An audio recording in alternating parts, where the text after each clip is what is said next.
പരിശുദ്ധ പരമദിവ്യകാരുണ്യത്തിന് ആരാധനയും സ്തുതിയും പുകഴ്ചയും ഉണ്ടായിരിക്കട്ടെ. പരിശുദ്ധ പരമദിവ്യകാരുണ്യത്തിന് ആരാധനയും സ്തുതിയും പുകഴ്ചയും ഉണ്ടായിരിക്കട്ടെ. പരിശുദ്ധ പരമദിവ്യകാരുണ്യത്തിന് ആരാധനയും സ്തുതിയും പുകഴ്ചയും ഉണ്ടായിരിക്കട്ടെ. എൻ്റെ പ്രിയപ്പെട്ടവരെ, ഇന്നലെയും സാക്ഷ്യം പറഞ്ഞവരെ പറഞ്ഞ കാര്യം ഈ കാലഘട്ടത്തിൽ ദൈവം മനുഷ്യൻ വല്ലാതെ ഈ ഉടമ്പടി ജീവിച്ച് അതിൽ ദൈവാനുഗ്രഹവും ദൈവാനുഭവവും പ്രാപിച്ച് ഇപ്പോൾ ഉടമ്പടിയിലെ വരുന്ന സാക്ഷ്യങ്ങൾ കേൾക്കാൻ മനസ്സിലാകുന്ന രണ്ട് കാര്യങ്ങൾ വരും. ഒന്ന് ദൈവ അനുഗ്രഹം, അതേസമയം തന്നെ ദൈവ അനുഭവം. ഈ ദൈവ അനുഭവം പ്രാപിക്കുന്നവരാണ് പറയണത് ഞങ്ങൾ ഈ ജീവിത രീതി കണ്ടിന്യൂ ചെയ്യണമെന്ന് പറയും. കാര്യം അവർക്ക് ഫീൽ ചെയ്യുന്നുണ്ട്, അവർ ദൈവ മേഖലയിലാണെന്ന് ഫീൽ ചെയ്യുന്നുണ്ട്. ഒരു കാന്തം പോലെ വല്ലാതെ ഇങ്ങനെ യേശു തൻ്റെ ഹൃദയത്തിലേക്ക് പരിശുദ്ധ അമ്മയുടെ മാധ്യസ്ഥത്തിൽ നമ്മളെ ഇങ്ങനെ പിടിച്ച് അടുപ്പിക്കണവർ തോന്നും. എൻ്റെ മക്കളെ, സഹോദരങ്ങളെ, നിങ്ങൾ ആദ്യം ശ്രദ്ധിക്കേണ്ടത് divide of your aspiring for blessings, അനുഗ്രഹത്തിന് വേണ്ടിയുള്ള നിങ്ങളുടെ അഭിവാഞ്ചകൾക്കപ്പുറത്ത് കർത്താവുമായൊരു ആത്മബന്ധത്തിന് വേണ്ടിയാണ് ഒരു മുൻഗണന കൊടുക്കേണ്ടത്. ഒന്ന് പ്രാർത്ഥിച്ച്. കർത്താവായ ദൈവമേ, ഈ ഉടമ്പടി ജീവിതത്തിലൂടെ അങ്ങുമായി ഒരു ആത്മബന്ധം എനിക്ക് വരദാനമായി നൽകണമേ. അതെന്താ വെച്ചാൽ അങ്ങനെ പറഞ്ഞ് പ്രാർത്ഥിക്കണമെന്ന് ചോദിച്ചു കഴിഞ്ഞാൽ നമ്മളൊരു പർട്ടിക്കുലർ ബ്ലെസ്സിങ്സ്, ജോലി അല്ലെങ്കിൽ വീട്, ഇതൊക്കെ നിങ്ങൾക്ക് വേണമെന്ന് നിങ്ങളെക്കാൾ ആഗ്രഹിക്കുന്നുണ്ട് ദൈവം. അതാണ് വിഷയം. നമ്മൾ ഭക്ഷണം കഴിച്ച് മര്യാദയ്ക്ക് ജീവിക്കണമെന്ന് നമ്മളെക്കാൾ ആഗ്രഹിക്കുന്നുണ്ട് ദൈവം. ഇത് തന്നെയല്ല, അവൻ്റെ സ്വന്തം പുത്രനെ നമുക്ക് നൽകിയവൻ അവനോടുകൂടി സമസ്തവും. അപ്പം നൽകിയവൻ പുത്രനല്ലാതെ വേറെയും കാര്യങ്ങളുണ്ടെന്നല്ല എൻ്റെ അർത്ഥം. Take the word of God. സ്തുതിക്കട്ടെ. ഹല്ലേലൂയ, ഹല്ലേലൂയ, ഹല്ലേലൂയ, ഹല്ലേലൂയ. യേശുവേ നന്ദി. ഹല്ലേലൂയ, ഹല്ലേലൂയ, ഹല്ലേലൂയ. യേശുവേ ആരാധന, ആരാധന, ആരാധന, ആരാധന.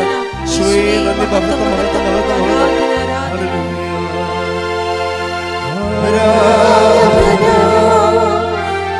ആരാധന, യേശുവേ ആരാധന. റോമ 8:32. റോമലേഖനം 8:32. സ്വപുത്രനെ പോലും ഒഴിവാക്കാതെ നമുക്കെല്ലാവർക്കും വേണ്ടി അവനെ ഏൽപ്പിച്ചു തന്നവൻ അവനോട് കൂടെ സമസ്തവും നമുക്ക് ദാനമായി നൽകാതിരിക്കുമോ? അപ്പോൾ ഈ സമസ്തവും എന്ന് പറയുമ്പോൾ ഈശോനെ നമ്മൾ ചോദിക്കുമ്പോൾ ഈശോൻ്റെ കൂടെ എന്തെല്ലാം ദൈവത്തിന് നമുക്ക് തരാനുണ്ടോ അതെല്ലാം ഇൻക്ലൂഡഡ് ആണ്. ഈശോനെ നമ്മൾ ചോദിക്കുമ്പോൾ എന്തെല്ലാം നമുക്ക് തരാൻ ദൈവത്തിന് സാധിക്കുമോ, നമ്മുടെ സാഹചര്യത്തിന് പറ്റുന്ന രീതിയിൽ എന്തെല്ലാം ആവശ്യമാണോ അതെല്ലാം. അതുകൊണ്ടാണ് നമ്മളൊരിക്കലും ഒരു പീരിയോഡിക്കലായിട്ടുള്ള ഒരു ഇൻറ്റേറിയം ഇടക്കാല ആത്മീയത അങ്ങനെ ഒരു സംഭവം സെറ്റ് ചെയ്യരുത്. അത് ഹെൽത്തി അല്ല. ഇടക്കാല ആത്മീയത എന്നല്ലേ. ഇടക്കാല ആത്മീയത എന്ന് പറയണത് തവളയെ വിഴുങ്ങിയ പാമ്പിനെ പോലെ ഇരിക്കും. എന്താ പ്രശ്നം വെച്ചാൽ കുറച്ച് കാലത്തേക്ക് നമ്മളിങ്ങനെ ആധ്യാത്മികത മുഴച്ചിരിക്കും, പിന്നെയും പഴയതുപോലെ ഇരിക്കും. അങ്ങനെ വരരുത്. ദൈവത്തിന് തോന്നണം. ആദ്യമേ ഞാൻ നിങ്ങളെപ്പോഴും ഉടമ്പടി ധ്യാനം നടത്തുമ്പോൾ നമ്മൾ ഉടമ്പടി ചെയ്യണ ആരുമായിട്ടാണ്? ഈശോയുമായിട്ടാണ് ഉടമ്പടി ചെയ്യണം, അല്ലേ? ഈശോയുമായിട്ട് ഉടമ്പടി ചെയ്യണം. ഇതിൻ്റെ പ്രയോക്താവ് ആരാണ്? പരിശുദ്ധ അമ്മയാണ്. അത് ഏത് പരിശുദ്ധ അമ്മ? കൃപാസന അൾത്താറെ ജീവനോടെ പ്രത്യക്ഷപ്പെട്ട പരിശുദ്ധ അമ്മ. അതാണ് വിഷയം. എന്താ കാര്യം? ആ പരിശുദ്ധ അമ്മ എന്താ പറഞ്ഞത്? അന്ന് ദുരന്തം ഉണ്ടാകാൻ പോണ് പ്രാർത്ഥിക്കണം. അത് വല്ലാത്ത അർത്ഥങ്ങളാണ് അതിൻ്റെ അകത്തുള്ളത്. അത് ആത്മീയ ദുരന്തമാകാം, ഭൗതിക ദുരന്തങ്ങളാകാം, കുടുംബ ദുരന്തങ്ങളാകാം. ഈ ട്രാജഡി എന്തെല്ലാം തരത്തിൽ വരാം. ഇപ്പം തന്നെ ഈ ഇറ്റാലിയൻ ഭാഷയൊന്നും നമുക്ക് മനസ്സിലാകത്തില്ല. ഇറ്റാലിയൻ ഭാഷ ഇറ്റ് ഈസ് ട്രാൻസ്ലേറ്റ് ചെയ്യാൻ പാടാണ്. കാരണം നമ്മുടെ ദ്രാവിഡ ഭാഷയിലേക്ക് ട്രാൻസ്ലേറ്റ് ചെയ്യുമ്പോൾ ഉണ്ടാകുന്നൊരു ദുരന്തമുണ്ട്. അതാണിപ്പോൾ മാതാവ് അനുഭവിച്ചുകൊണ്ടിരിക്കുന്നത്. ഇറ്റാലിയൻ ഭാഷയിൽ തിരുസഭ പറഞ്ഞു മീഡിയാട്രിക്സ് എന്നുള്ള സംഭവം ഇനി നിങ്ങൾ ഉപയോഗിക്കരുതെന്ന് പറഞ്ഞു. മീഡിയാട്രിക്സ് എൻ്റെ മനസ്സിലിരിക്കണ എപ്പോഴും ഒരു സഭ ഇത് നേരത്തെ പറയേണ്ടതായിരുന്നു എന്നുള്ളതാണ്. എത്രയും പറഞ്ഞിരുന്നെങ്കിൽ അത്രയും നമ്മൾ ശക്തരായിരുന്നേനെ. എന്താ കാര്യം വെച്ച് കഴിഞ്ഞാൽ ചില അണ്ണന്മാരെങ്കിലും ഈ രക്ഷ ലോകത്ത് സാധിച്ചത് ഈശോ മാത്രമാണെന്നാണ് നാം തിരുസഭയുടെ അടിസ്ഥാന ബോധ്യവും ആദിമസഭയുടെ വിശ്വാസവും നമ്മളുടെ വിശ്വാസവും സഭയുടെ വിശ്വാസവും. ക്രിസ്തു സഭകളെല്ലാം അങ്ങനെയാണ്. അതാണ് അടിസ്ഥാനക്കല്ല്. അപ്പം ചില ആൾക്കാർ ഇതിൻ്റെ അകത്ത് ഒരു 10-80 ഞാൻ ഓർക്കുന്നുണ്ട് 86-84 കാലഘട്ടങ്ങളിൽ മാതാവ് സഹരക്ഷകയാണെന്ന് പറഞ്ഞൊരു ഗ്രൂപ്പ്, ഈ ഗ്രൂപ്പാണ് പ്രശ്നം ഉണ്ടാക്കിയത്. ഇപ്പം മാതാവ് സഹരക്ഷകയാണെന്ന് പറഞ്ഞൊരു ഗ്രൂപ്പ് പഠിപ്പിക്കാൻ തുടങ്ങി. അവർ പഠിപ്പിക്കാൻ മാത്രമല്ല ചെയ്തത്, അവർ എല്ലാ വൈദികരെ കൊണ്ട് ഒപ്പിടിച്ച് വത്തിക്കാനിലേക്ക് കൊടുക്കാൻ മെമ്മോറാണ്ടം. ആ ചരിത്രം അറിയുമ്പോൾ മാത്രമേ ഇപ്പോഴത്തെ വിഷയത്തൊക്കെ എല്ലാ വൈദികരൊക്കെ ഉണ്ട്. ഞാനൊക്കെ പണ്ട് ഒപ്പിട്ട് കൊടുത്തതാണ്. അത് നിരുപദ്രവകരമായ ഒരു കാര്യമാണല്ലോ എന്ന് വിചാരിച്ചുകൊണ്ട് ഒപ്പിട്ടാണ്. പക്ഷേ അന്ന് എനിക്ക് അത്രയും തിയോളജിയെക്കുറിച്ച് ബോധ്യമില്ല. 84 അച്ഛനാടുമ്പോൾ പറ്റാണ് ഇത് പരിപാടി തുടങ്ങിയതെന്നാണ്. അക്കാലങ്ങളിൽ ഒപ്പിട്ട് കൊടുത്തതാണ്. എന്താണ് മാതാവിന് പിന്നെ എന്താ സംഭവിച്ചിട്ട് അവർ പറയുന്നതിനുള്ള മിസ്റ്റേക്ക് എന്താണെന്നറിയാമോ? അതായത് നമ്മൾക്ക് വേണ്ടി ക്രൂശിക്കപ്പെട്ടത് പരിശുദ്ധ അമ്മയല്ലല്ലോ. ആരാ ക്രൂശിക്കപ്പെട്ടത്? അതാണ്. അതായത് മനുഷ്യൻ്റെ പാപത്തിന് പരിഹാരമായിട്ട് സ്വന്തം ശരീരത്തിലെ പീഡനങ്ങൾ അനുഭവിച്ച് ബലിദാനമായത് മനുഷ്യൻ ചെയ്ത പാപത്തിന് പരിഹാരമായി ദൈവം തന്നെ. ഇപ്പം ചില ആൾക്കാരൊക്കെ ഇരുന്ന് പറയും, ഇപ്പം ടി വിയിലൊക്കെ നമുക്ക് കേൾക്കാമല്ലേ, ഒത്തിരി പേര് അക്കാലങ്ങളിൽ ക്രൂശിക്കപ്പെട്ടെന്ന് പറയാം. ഒത്തിരി പേര് റോമാക്കാരുടെ ഒരു പ്രത്യേകമായ ഒരു ശിക്ഷാരീതിയാണ് കുരിശുമരണം. ക്രിസ്തു മാത്രമല്ല ക്രൂശിക്കപ്പെട്ടതെന്ന് ചില ആൾക്കാർ. അതെന്താ ലോകവിവരക്കേടാ, എന്താ പറയുക, അത് ചരിത്രപരമായിട്ട് ശരിയാണ്. പക്ഷേ ക്രിസ്തുവിൻ്റെ പ്രത്യേകത എന്താണ്? ക്രിസ്തുവിൻ്റെ പ്രത്യേകത, ക്രിസ്തു എങ്ങനെയാണ് മധ്യസ്ഥനാകണത്? ക്രിസ്തു ഒരേ സമയം ഇപ്പം മനുഷ്യൻ ചെയ്ത പാപത്തിന് ആരോടാണ് ചെയ്തിരിക്കുന്നത്? എപ്പോഴും ഞാൻ നിങ്ങളോട് പറയും, ദൈവത്തോടാണ് ചെയ്തിരിക്കുന്നത്, അല്ലേ? ദൈവിക പദ്ധതികളോട് സഹകരിക്കാതിരിക്കുന്നതാണ് പാപമെന്ന് പറയണത്. അത് ഫിഗറേറ്റീവായിട്ടാണ്, സിംബോളിക്കലായിട്ട് ബൈബിൾ അവതരിപ്പിക്കുന്നത്. ദൈവികമായ വചനങ്ങളോട് അനുസരണക്കേട് കാണും. ദൈവവചനത്തോട് കാട്ടുന്ന അനുസരണക്കേടാണ് പാപമെന്ന് പറയുന്നത്. അതിന് ദൈവകൽപ്പനയുടെ ലംഘനമെന്ന് യോഹന്നാൻ പറയും. Take the word of God. പാപം നിയമലംഘനമാണ്. ശ്രുതികട ഹല്ലേലൂയ ഹല്ലേലൂയ ഹല്ലേലൂയ. ക്രൂശിൽ കണ്ടു ഞാൻ സ്നേഹത്തെ, ആഴമായ മഹാത്യാഗത്തെ. ക്രൂശിൽ കണ്ടു ഞാൻ സ്നേഹത്തെ, ആഴമായ മഹാത്യാഗത്തെ. 1 യോഹന്നാൻ 3:4 പാപം ചെയ്യുന്നവൻ നിയമം ലംഘിക്കുന്നു. പാപം നിയമലംഘനമാണ്. അപ്പം എന്താണ് പാപം എന്ന് ഓക്കെയാണത്? എന്താണ് അതിൻ്റെ സംഭവം? പാപം വചനത്തിൻ്റെ ലംഘനമാണ്. വചനം എന്താണ്? വചനം നമ്മളെ കർത്താവിൻ്റെ കർത്താവിൽ നിന്ന് വന്നു കർത്താവിലേക്ക് നമ്മൾ തിരിച്ചു പോകുന്നു. അതാണ് ഈശോ അവസാനം പറയുന്ന വാക്ക്. പിതാവേ, ഞാൻ അങ്ങേ പക്കൽ നിന്ന് വന്നു, അങ്ങേ പക്കലേക്ക് തിരിച്ചു വരികയാണ്. ചില ആൾക്കാർക്ക് തിരിച്ചു വരാൻ പറ്റത്തില്ല, വഴിതെറ്റി പോകും. അതാണ് പ്രശ്നം. അതിനാണ് വചനം വെച്ചിരിക്കുന്നത്. ചൂണ്ടുപലകയായിട്ട് ഇതാണ് വഴി, ഇതിലേ പോവുക. കണ്ടാ ഇല്ലേ? Take the word of God, ഞാൻ അങ്ങേ പക്കൽ നിന്ന് വന്നു, അങ്ങേ പക്കലേക്ക് തിരിച്ചു വരികയാണ്. Take the word of God. Hallelujah ഹല്ലേലൂയ ഹല്ലേലൂയ ഹല്ലേലൂയ ഹല്ലേലൂയ. യേശുവേ നന്ദി. ഹല്ലേലൂയ ഹല്ലേലൂയ ഹല്ലേലൂയ ഹല്ലേലൂയ ഹല്ലേലൂയ ഹല്ലേലൂയ ഹല്ലേലൂയ. ക്രൂശിൽ കണ്ടു ഞാൻ സ്നേഹത്തെ ആഴമാർന്ന മഹാത്യാഗത്തെ പകരം എന്തോ നൽകും ഞാനിനി ഹൃദയപൂർണ്ണമായി നാഥന് പകരം എന്തോ നൽകും ഞാനിനി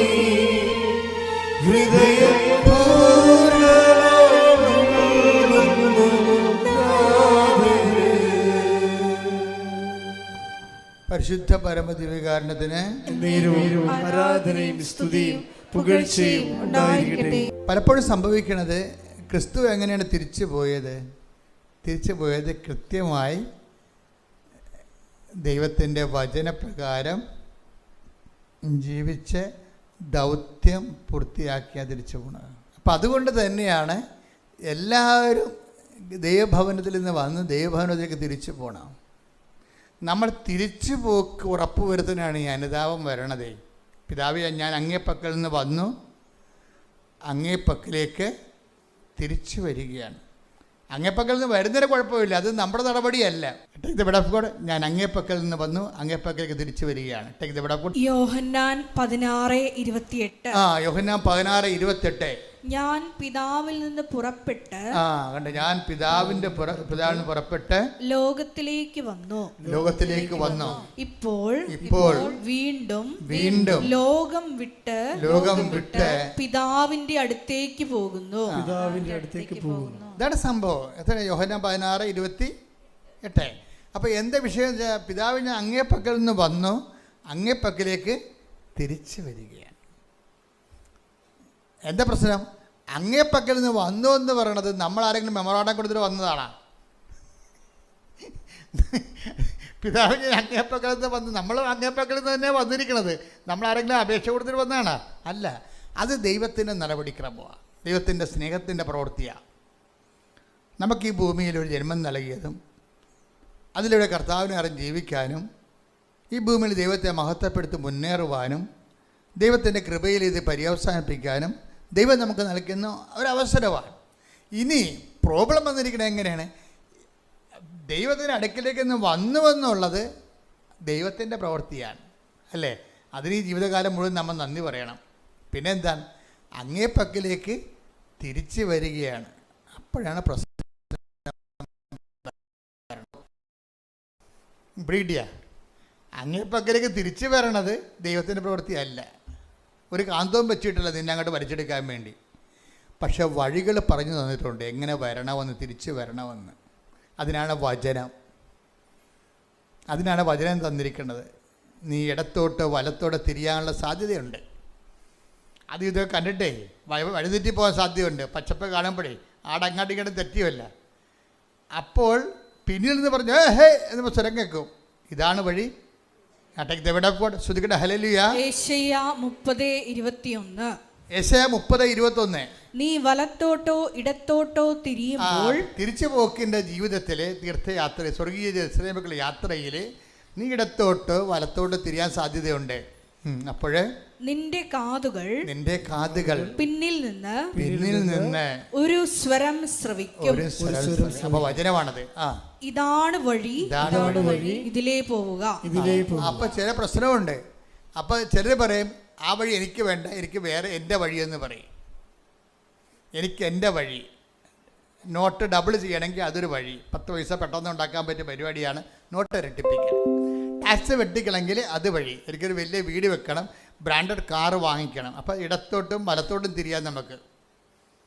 ദൈവത്തിനെ മറന്ന് സമൂഹത്തിനെ സർക്കാരിനെ വഞ്ചിച്ച് നമുക്ക് ജീവിക്കാൻ പറ്റും. അപ്പോൾ നീ ഇടത്തോട്ടോ വലത്തോട്ടോ തിരിയുമ്പോൾ ജീവിച്ച് കല്യാണം കഴിച്ച് മാന്യമായിട്ട് ജീവിക്കുന്ന പെണ്ണിനെ വേറൊരു പെണ്ണിനെ കണ്ടപ്പോൾ അതിൻ്റെ തോളെ കൈയിട്ടുകൊണ്ട് നീ രണ്ട് പ്രസവിച്ച് നിന്റെ കുഞ്ഞിനെ വളർത്തുന്ന ഭാര്യയെ നീ രഹസ്യത്തിൽ ഉപേക്ഷിക്കുക. എന്നിട്ട് ആ പെണ്ണിൻ്റെ കൂടെ ഒക്കെ പോകാം. ഇടത്തോട്ടോ വലത്തോട്ടോ തിരിയാൻ സാധ്യതയുണ്ട്. 10%, 8% ഒക്കെ പലിശ വാങ്ങിക്കുന്ന ആൾക്കാരില്ലേ, അവരിടത്തോട്ടോ വലത്തോട്ടോ തിരിയുകയാണ്. നീ ഇടത്തോട്ടോ വലത്തോട്ടോ തിരിയുമ്പോൾ പിന്നിൽ നിന്ന് ദൈവം ഒരു വഴി തരും. അവിടെ വിഷയം എവിടെയെങ്കിലും തെറ്റിപ്പോയിട്ടുണ്ടെങ്കിൽ, അതായത് നിങ്ങൾ ദൈവ അനുഗ്രഹവും അനുതാപത്തിൽ അധിഷ്ഠിതമാണ്. എപ്പോഴും നമ്മൾ ശ്രദ്ധിക്കേണ്ട ഇതാണ്, ദൈവ അനുഗ്രഹം, പ്രത്യേകിച്ച് ഉടമ്പടിയുടെ അനുഗ്രഹങ്ങൾ അനുതാപത്തിൽ അധിഷ്ഠിതമാണ്. അപ്പം നിങ്ങൾക്ക് ഫസ്റ്റ് ഇൻസ്റ്റാൾമെൻറ്റ് തരുന്നതിന് ദൈവത്തിന് യാതൊരു ബുദ്ധിമുട്ടുമില്ല. കാരണം നീ ദൈവത്തിൻ്റെ മകളാണ്. കയ്യിരിപ്പ് മോശമാണെങ്കിലും ദൈവത്തിൻ്റെ മകളാണ്, ദൈവത്തിൻ്റെ മകനാണ്. അതുകൊണ്ട് നീ ഒരു ചെളി പൂണ്ട് ചാകാൻ പോകുകയാണെന്നുണ്ടെങ്കിൽ നിന്നെ പിടിച്ചു കയറ്റുന്നതിൽ ദൈവത്തിന് യാതൊരു ബുദ്ധിമുട്ടുമില്ല. പിന്നെയും ചാടി ചെള്ളയെ വീണ് കഴിഞ്ഞാൽ, പിന്നെ നിന്നെ സ്ഥിരം കലാപരിപാടിയായി കഴിഞ്ഞാൽ ദൈവത്തിന് അതിൻ്റെ അകത്ത് പങ്കാളിത്തമില്ല. എപ്പോഴും മനസ്സിലാക്കണം. അതുകൊണ്ട് ഈ അനുതാപം എന്ന് പറയുന്നതിൻ്റെ വിഷയം മനസ്താപരണമാണ് അഡ്രസ്സ് ചെയ്യണത്. മേലിൽ പാപം ചെയ്യുകയില്ലെന്നും അതാണ് വിഷയം. ആ ടൈപ്പ് സാധനം വീണ്ടും എടുക്കരുത്. ഇതുകൊണ്ടാണ് നമ്മൾ പറയണത് പാപങ്ങളിൽ ചെന്ന് ചാടരുത്. നമ്മൾ അറിഞ്ഞുകൊണ്ട് നമ്മളെ സംബന്ധിച്ചിടത്തോളം തിരിച്ച് കർത്താവിൻ്റെ ഭവനത്തിലെത്താം. ഇപ്പം നീ പ്രസവിക്കുന്ന കുഞ്ഞുങ്ങളെ ജ്ഞാനസ്ഥാനപ്പെടുത്താൻ നീ ബാധ്യസ്ഥയാണ്. എന്താ കാര്യം? നീ അങ്ങേപ്പക്കൽ നിന്ന് വന്നു, നിനക്ക് ദൈവം തന്ന കുഞ്ഞുങ്ങളെ രക്ഷയിൽ വളർത്താൻ പറ്റണം. അതിനെ വളർത്താൻ പറ്റാതെ ഒരുത്തനെ കണ്ടപ്പോൾ നിനക്ക് മനസ്സിൽ പൂതി തോന്നി അവൻ്റെ കൂടെ ചാടി ഓടിപ്പോയി കഴിഞ്ഞാൽ പിന്നെ മിസ്റ്റേക്കാവും. അതുകൊണ്ട് ആണ് എപ്പോഴും നമ്മൾ ശ്രദ്ധിക്കേണ്ടത്. അതായത് ഒരരിശത്തിന് അറ്റിച്ചാടിയ പല അരിശ അവിടെ എടുത്തു കഴിഞ്ഞാൽ പോകാൻ പക്ഷേ ബുദ്ധിമുണ്ട്. അപ്പം നിങ്ങളുടെ ചെറുപ്പകാലത്ത് കാണിക്കുന്ന ദൈവത്തെ മറന്നുള്ള ജീവിതത്തിനെ എന്നിട്ട് പിന്നെ അങ്ങനെ കുഞ്ഞുങ്ങളെ പെറ്റ് കിട്ടിക്കഴിഞ്ഞാൽ പിന്നെ നിങ്ങൾ മരണം വരെ നിങ്ങളുടെ പ്രാർത്ഥന എന്താണ്? ആ കുഞ്ഞുങ്ങളെ കർത്താവിൻ്റെ നാമത്തിൽ സ്നാനപ്പെടുത്തുന്നവരെ നിങ്ങൾ കണ്ണുനീരോടെ ദൈവദർശനെ നിൽക്കണം. വിശുദ്ധിയോടെ നിങ്ങൾ ജീവിക്കണം. വിശുദ്ധിയോടെ നിൻ്റെ ജീവിത പങ്കാളിയെ ദൈവത്തിന് സമർപ്പിച്ചുകൊണ്ട് തന്നെ നിനക്ക് നിൻ്റെ രീതി വിശുദ്ധിയോടെ ജീവിക്കാൻ കഴിയും. ഇപ്പം അഗസ്റ്റിൻ്റെയൊക്കെ അപ്പനെന്ന് പറയണത്, സെൻ്റ് അഗസ്റ്റിൻ്റെയൊക്കെ അപ്പനെന്ന് പറയണത് കത്തോലിക്കനല്ലായിരുന്നു, ശരിക്കും പറഞ്ഞാൽ ക്രിസ്ത്യാനി അല്ലായിരുന്നു. അവരുടെ കൂടെ മോനിക്ക പുണ്യാളത്തിൽ ജീവിച്ച് വിശുദ്ധയായിട്ടുണ്ട്. അപ്പോൾ സഭയിൽ പുതിയ കാര്യങ്ങളൊന്നും അല്ല ഇത്. മനുഷ്യനുണ്ടാകുന്ന കാര്യങ്ങളെല്ലാം ഇതുപോലെ അവറേഷൻസ് ഉണ്ടാകും. പക്ഷെ നമുക്കൊരു മനസ്സാക്ഷിയുണ്ട്. എന്താണ്? തിരിച്ച് പിതാവിൻ്റെ അടുത്തേക്ക് എത്തണം. നമ്മൾ ജനിപ്പിക്കുന്ന കുഞ്ഞ് കർത്താവിനെ അറിയണം. അങ്ങനെയാണ് അഗസ്റ്റിൻ എല്ലാ മോശകരമായ ജീവിതത്തിൽ നിന്ന് തിരിച്ചു വന്നിട്ട് കർത്താവിനെ അറിഞ്ഞ് ആ മനുഷ്യൻ അവസാനം വിശ്വാസം സ്വീകരിച്ച് വൈദികനായി, മെത്രാനായി, വിശുദ്ധനായി, പണ്ഡിതനായി. കണ്ടാ, ഇപ്പോൾ ഒന്നും അസാധ്യമല്ല. ഒരു അമ്മ വിചാരിച്ചത് കൊണ്ടാണ്. ഒരമ്മയുടെ അനുതാപമാണ് ഈ അഗസ്റ്റിൻ എന്ന് പറയുന്ന വിശുദ്ധൻ. ഒരമ്മയുടെ അവരുടെ ജീവിതകാലത്ത് പ്രത്യേക സാഹചര്യ സമ്മർദ്ദം കൊണ്ട് അവർ പെട്ടുപോയി. പക്ഷേ പെട്ടുപോയി കിടന്നതിന് പിന്നെ അത് അവിടെ കിടന്ന് നീതീകരിക്കുകയല്ല, നീതീകരിച്ച് മെഴുകേണ്ട കാര്യമില്ല. മറിച്ച് സത്യത്തെ മനസ്സിലാക്കുമ്പോൾ തിരിച്ചു വരാനുള്ള എല്ലാ ആഗ്രഹങ്ങളും മനസ്സിൽ സൂക്ഷിച്ച് അതിനുവേണ്ടി കാര്യങ്ങൾ ആത്മീയമായി ക്രമീകരിച്ച് ദൈവത്തിന് ലക്ഷ്യമാക്കി ജീവിതം പുനഃക്രമീകരിച്ച് കഴിയുമ്പോൾ അനുതാപത്തിൻ്റെ ഫലങ്ങളാവും. പ്രാർത്ഥിക്കുക. കർത്താവായ ദൈവമേ, നടന്ന് സംഭവിച്ചു പോയിട്ടുള്ള അബദ്ധങ്ങളെ അനുതാപത്തിലൂടെ ദൈവ തിരുസന്നിധിയിലെ നീതീകരിക്കപ്പെട്ടവളാകാൻ, നീതീകരിക്കപ്പെട്ടവനാകാൻ ഏകലക്ഷ്യമായ ഏകസത്യമായ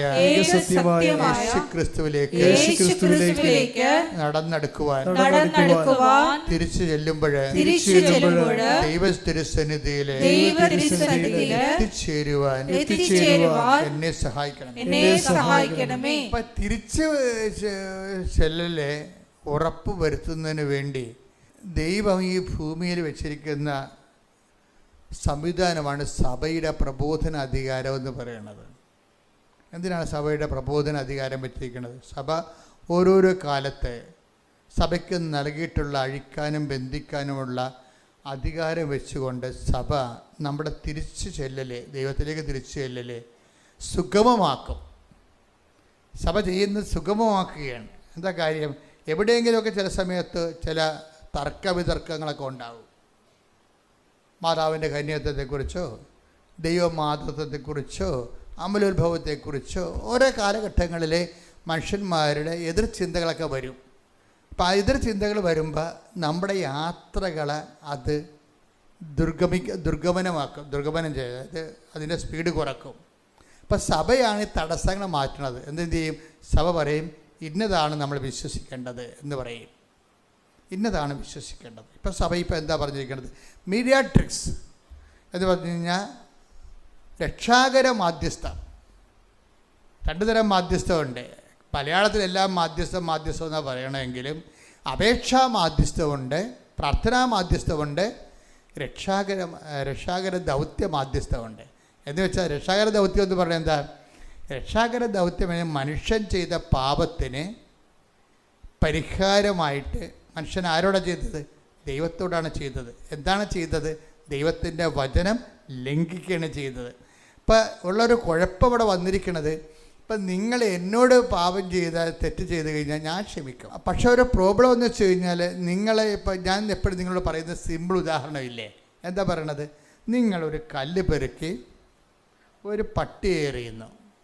പട്ടി കുറച്ചുകൊണ്ട് പോകും. ചില പട്ടിയാണെങ്കിൽ ട്രെയിനിലാണെങ്കിൽ നിങ്ങളുടെ പടലിൽ കൊണ്ടുപോകും. അല്ലെങ്കിൽ നാട്ടുപട്ടിയാണെങ്കിൽ ഇത് ഓടിക്കളി. നിങ്ങൾ കല്ല് പെറുക്കി ഒരു മനുഷ്യനെ എറിയുന്നു. നിങ്ങൾ അയാളുടെ തലക്ക് മുകളിൽ മുറിവുണ്ടെങ്കിൽ അയാളുണ്ട് പോലീസ് സ്റ്റേഷനിൽ കംപ്ലൈൻറ്റ് കൊടുക്കും. എറിഞ്ഞ കല്ലുണ്ടെന്നാണ്, എറിഞ്ഞത് നിങ്ങളാണ്. പക്ഷേ ഇപ്പം ഗ്രാവിറ്റി വ്യത്യാസം വന്നു. തലക്ക് മുകളിൽ മുറിവുണ്ട്. പോലീസ് എന്ത് ചെയ്യും? വധശ്രമത്തിന് കേസെടുക്കും. പണിയായി. കല്ലൊന്നാണ്, പട്ടി എറിഞ്ഞ കല്ല് തന്നെയാണ്. ഇപ്പം എന്നാ പറ്റിയിരിക്കണത്? ഞാൻ ഇപ്പം ഇത് പറയണമെന്നറിയാവോ? ഇവിടെ സുവിശേഷത്തിൻ്റെ സീറോ നോളജുള്ള ആൾക്കാരും ഇത് കേൾക്കുന്നുണ്ട്. അതുകൊണ്ട് അവർക്ക് കൂടി മനസ്സിലാക്കാനാണ് ഇത് ലളിതമായി പറയണത്. വളരെ ലളിതമായി പറയണത്. പണ്ഡിതന്മാർക്ക് ചിലപ്പോൾ ഇത് ബോറായിട്ട് തോന്നും. ക്ഷമിക്കുക, വേറെ മാർഗ്ഗമൊന്നുമില്ല. ഈ വിഷയം തന്നെ നമ്മൾ ദൈവത്തോട് ചെയ്താലോ അപരിഹാര്യമായി പോകും. അതാണ് വിഷയം വന്നിരിക്കുന്നത്. ഇത് ബാലൻസ് ചെയ്യുക. അത് രക്ഷാ നടപടിക്രമങ്ങൾ മനസ്സിലാക്കണം. ഇതേ തെറ്റ് തന്നെ നമ്മൾ മനുഷ്യൻ ദൈവത്തോട് ചെയ്യുമ്പോൾ എന്ത് പറ്റും? മനുഷ്യന് അത് പരിഹരിക്കാൻ പറ്റാതെ വരും. അപ്പോൾ പിന്നെ ഉള്ള മാർഗം എന്താണ്? ദൈവം തന്നെ മനുഷ്യനാകണം. മനസ്സിലായില്ലേ? അതാണ് ഈശോ എന്ന് പറയുന്നത്. ദൈവം തന്നെ മനുഷ്യനായിട്ട് മനുഷ്യൻ ചെയ്ത പാപത്തിന് മനുഷ്യപ്രകൃതിയിൽ പീഡകൾ അനുഭവിച്ചുകൊണ്ട് ദൈവത്തോട് പരിഹാരം ചെയ്യണം. അങ്ങനെയാണ് ക്രിസ്തു മധ്യസ്ഥനാകുന്നത്. അതാണ് ഏക മധ്യസ്ഥൻ. മനസ്സിലായില്ലേ? ഏക മധ്യസ്ഥൻ എന്ന മീഡിയേറ്റേഴ്സ് എന്ന് പറഞ്ഞാൽ അതാണ്. എന്നുവെച്ചാൽ ആർക്കും പരിഹരിക്കാൻ പറ്റത്തില്ല. അല്ലാതെ പ്രാർത്ഥനയ്ക്ക് മധ്യസ്ഥം വഹിക്കണം അല്ല വിഷയം. ഈ മനുഷ്യപ്രകൃതി വന്നുപോയ വരപ്രസാദത്തിൻ്റെ ശോഷണവും അത് പരിഹരിക്കാൻ നഷ്ടപ്പെട്ടു പോയ ദൈവിക ജീവനും കൃപയും അതാണ് വചനം പറയണത്. അവൻ്റെ നാമത്തിൽ വിശ്വസിക്കുന്നവർക്കെല്ലാം കൃപയും സത്യവും യേശുക്രിസ്തു വഴി ടെക്തപ്പെടപ്പോൾ ശ്രുതികട ഹല്ലേലൂയ ഹല്ലേലൂയ ഹല്ലേലൂയ ഹല്ലേലൂയ ഹല്ലേലൂയ യേശുവേ നന്ദി. ഹല്ലേലൂയ ഹല്ലേലൂയ ഹല്ലേലൂയ ഹല്ലേലൂയ ഹല്ലേലൂയ ഹല്ലേലൂയ ഹല്ലേലൂയ. ഇത്ര നല്ല ദൈവത്തോട് ഞാൻ എന്തു ചെയ്തു നന്ദി ചൊല്ലിടും. എന്റെ കൊച്ചു ജീവിതത്തെ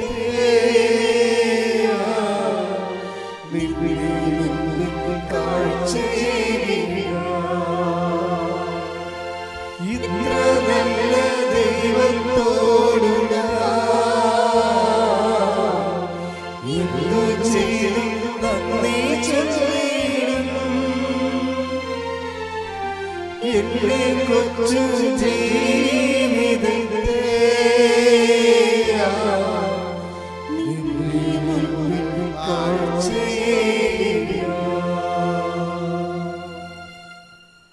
കൃപയും സത്യവും യേശുക്രിസ്തു വഴി ഉണ്ടായി. യോഹന്നാൻ 1:17. യോഹന്നാൻ 1:17. എന്തുകൊണ്ടെന്നാൽ നിയമം മോശ വഴി നൽകപ്പെട്ടു, വചനം മോശ വഴി നൽകപ്പെട്ടു, കൃപയും സത്യവുമാകട്ടെ യേശുക്രിസ്തു വഴി ഉണ്ടായി.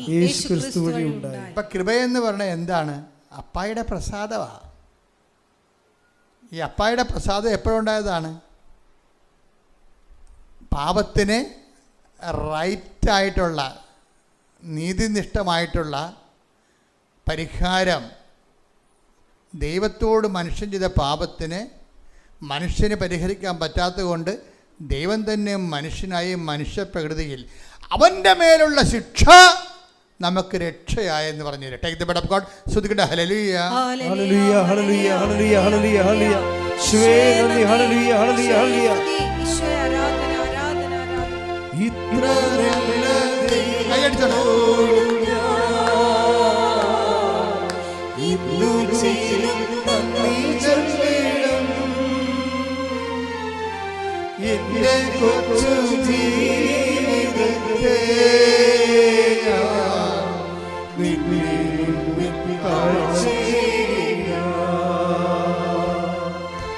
ഇത്ര നല്ല ദൈവത്തോട്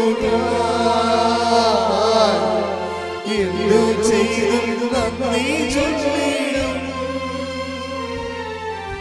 എന്റെ കൊച്ചു ജീവിതത്തെ നിന്നെ മുമ്പിൽ കാഴ്ചയിൽ. സ്തുതിക്കട്ടെ. ഹല്ലേലൂയ. ദൈവത്തോട് എന്തു ചെയ്തു നന്ദി ചൊല്ലിടും എന്റെ കൊച്ചു ജീവിതത്തെ നിന്നെ മുമ്പിൽ കാഴ്ചയിൽ. നിന്നെ മുമ്പിൽ കാഴ്ചയിൽ. യെശയ്യാ 53:5. യെശയ്യാ 53:5. നമ്മുടെ അതിക്രമങ്ങൾക്ക് വേണ്ടി അവൻ മുറിവേൽപ്പിക്കപ്പെട്ടു. നമ്മുടെ അതിക്രമങ്ങൾക്ക് വേണ്ടി അവളല്ല മുറിവേൽപ്പിക്കപ്പെട്ടത്. മനസ്സിലായില്ലേ? അതാണ് വിഷയം. ആരാ മുറിവേൽക്കപ്പെട്ടത്? അവൻ, യേശു. അതാണ്. നമ്മുടെ അതിക്രമങ്ങൾക്ക് വേണ്ടി അവൻ മുറിവേൽപ്പിക്കപ്പെട്ടു. നമ്മുടെ അകൃത്യങ്ങൾക്ക് വേണ്ടി ക്ഷതമേൽപ്പിക്കപ്പെട്ടു. അവന്റെ മേലുള്ള ശിക്ഷ നമുക്ക് രക്ഷ നൽകി. അവന്റെ ക്ഷതങ്ങളാൽ നാം സൗഖ്യം പ്രാപിച്ചു. ഹല്ലേലൂയ ഹല്ലേലൂയ ഹല്ലേലൂയ ഹല്ലേലൂയ. ഇത്ര നല്ല ദൈവത്തോട് എന്തു ചെയ്തു നന്ദി ചൊല്ലിടും എന്റെ കൊച്ചു ജീവിതത്തെ നിന്നെ മുമ്പിൽ കാഴ്ചയിൽ. നിന്നെ മുമ്പിൽ കാഴ്ചയിൽ. 5 മുതൽ 6 മുതൽ വായിച്ചത്.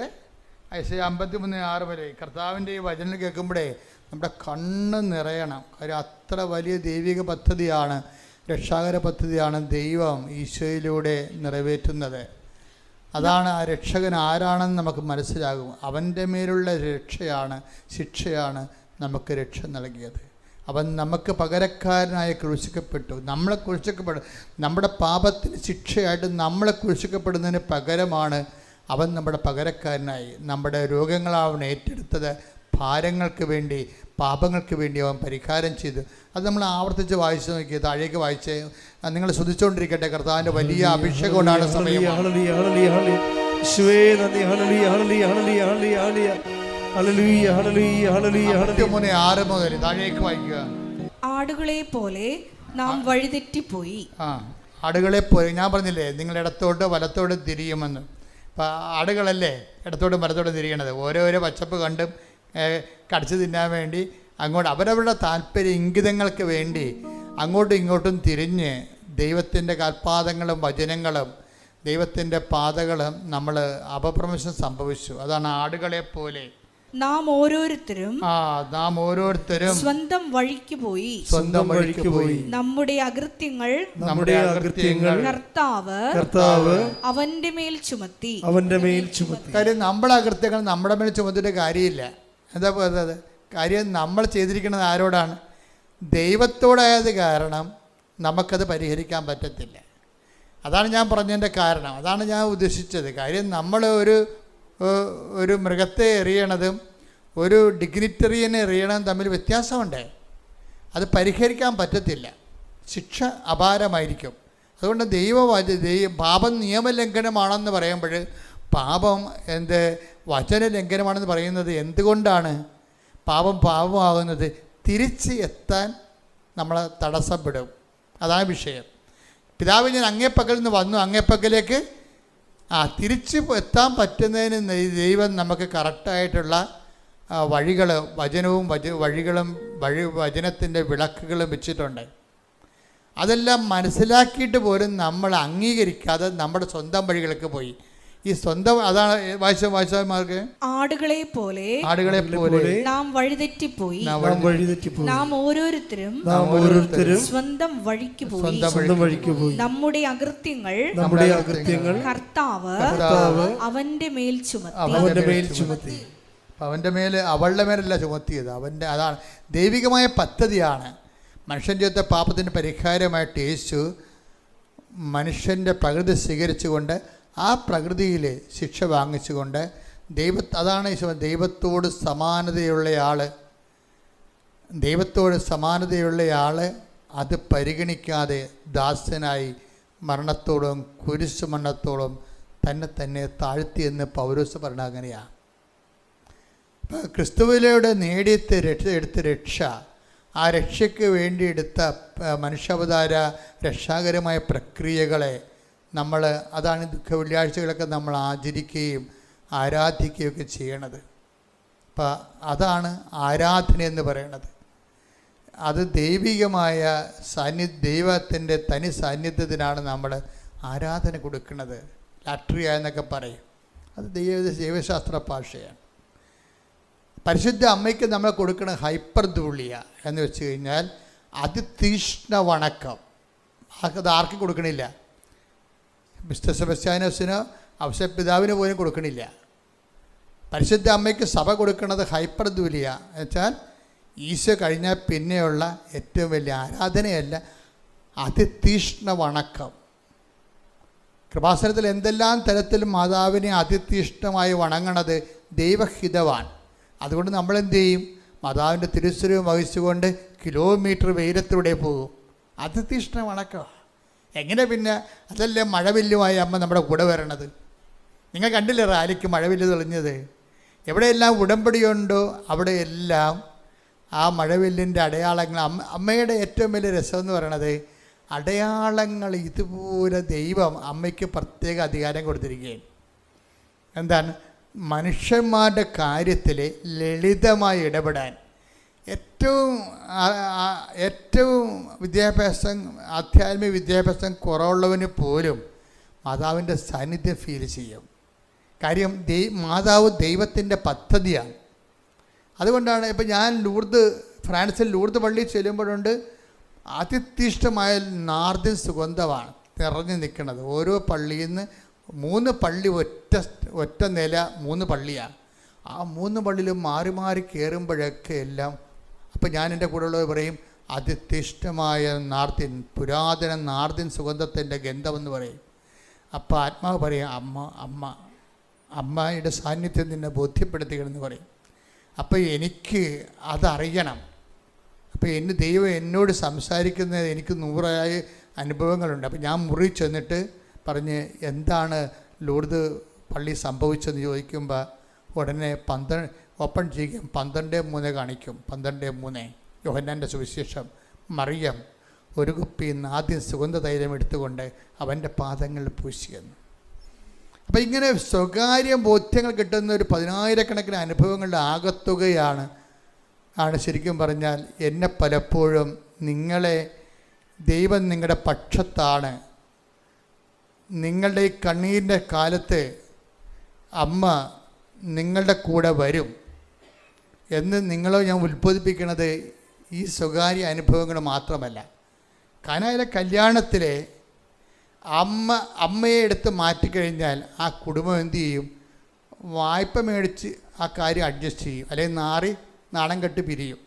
വേറെ ഒന്നും സംഭവിക്കണേ നിങ്ങൾക്കറിയാമല്ലോ. അതിൻ്റെ വിഷയം അറിയാം. കാനായിലെ കല്യാണത്തിൽ നിന്ന് ആ കല്യാണ വീട്ടിൽ നിന്ന് അമ്മയെ എടുത്ത് മാറ്റിക്കഴിഞ്ഞാൽ എന്ത് സംഭവിക്കും? ആ കുടുംബം നാണം കെട്ട് പിരിയും. എന്താ കാര്യം? ഒന്നാമത്തിൽ ഇങ്ങനെ ഭൗതികമായ ഒരു മനുഷ്യൻ്റെ വൈകാരിക പ്രശ്നങ്ങൾ കർത്താവിൻ്റെ പ്രൈമറി റെഫറൻസിലില്ല. കാര്യം എന്താണ്? ഞാൻ വന്നിരിക്കുന്നത് വെള്ളം വീഞ്ഞാക്കാനല്ല, ഞാൻ വന്നിരിക്കുന്നത് അവർക്ക് ജീവനുണ്ടാകാനും അതാണ് വിഷയം. ആ കൃപയുടെ മധ്യസ്ഥനാണ് ഈശോ. മനുഷ്യാവതാര രഹസ്യത്തിലൂടെ മുഴുവൻ കൃപകളുടെ ഏക മധ്യസ്ഥനായിട്ട് ആര് വരുന്നു? ഈശോ വരുന്നു. അല്ലെങ്കിൽ ലോകസംഘടനകളൊക്കെ ഉണ്ടാക്കുന്ന അജണ്ടകളിലൂടെ നമ്മുടെ കാല് പിടിച്ച് വെച്ച് അവർ നമ്മളെ അടിമകളെപ്പോലെ ബാബിലോണിലോട്ട് ചങ്ങലയിട്ട് കൂട്ടിക്കൊണ്ടു പോണ ഒരു കാലഘട്ടം ഉണ്ടായിട്ടുണ്ട്. ഒരു സംശയമില്ല കാര്യത്തിൽ. നമ്മൾ എന്ത് ചിന്തിക്കണം, എന്ത് വിശ്വസിക്കണമെന്നുള്ളത്, എന്ത് പ്രചരിപ്പിക്കണമെന്നുള്ളത് പറയുന്നതിന് ഒരു ബദൽ സംവിധാനങ്ങൾ, അന്തിക്രിസ്തുവിൻ്റെ സംവിധാനങ്ങൾ ലോകത്ത് പ്രവർത്തിക്കുന്നുണ്ട്. അത് ലോകത്തുണ്ടെന്ന് യോഹന്നാൻ ആദ്യമേ ഡിക്റ്റേറ്റ് ചെയ്തതാണ്. അത് ആർക്ക് വേണ്ടിയാണ് ലോകത്ത് ഡിക്റ്റേറ്റ് ചെയ്തത്? സഭയ്ക്ക് വേണ്ടിയാണ്. അത് ലോകത്തിലുണ്ടെന്ന്.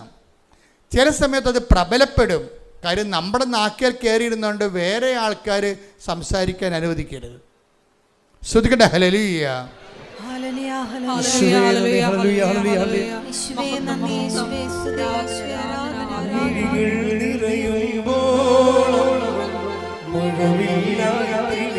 സത്യ പാടുക.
നിത്യത എന്നുള്ള ദൈവികമായ ലക്ഷ്യങ്ങൾ ഈശോയെക്കുറിച്ചുള്ള ലക്ഷ്യങ്ങളാണ്.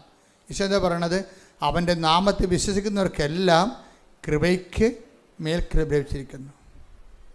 അതുപോലെ തന്നെ യോഹന്നാൻ 1:12 എടുത്ത് ശ്രദ്ധിക്കട്ടെ. ഹല്ലേലൂയ.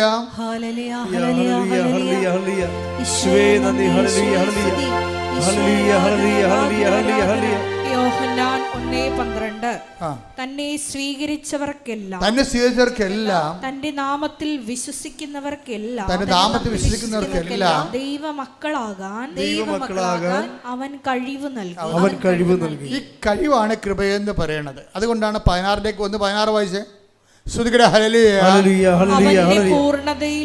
അവന്റെ പൂർണ്ണതയിൽ നിന്ന് നാം എല്ലാം കൃപയ്ക്ക് മേൽ കൃപ, കഴിവിന് മേൽ കഴിവ്. അതാണ് വിഷയം. അവന്റെ പൂർണ്ണതയിൽ നിന്ന് അവനെന്താണ്?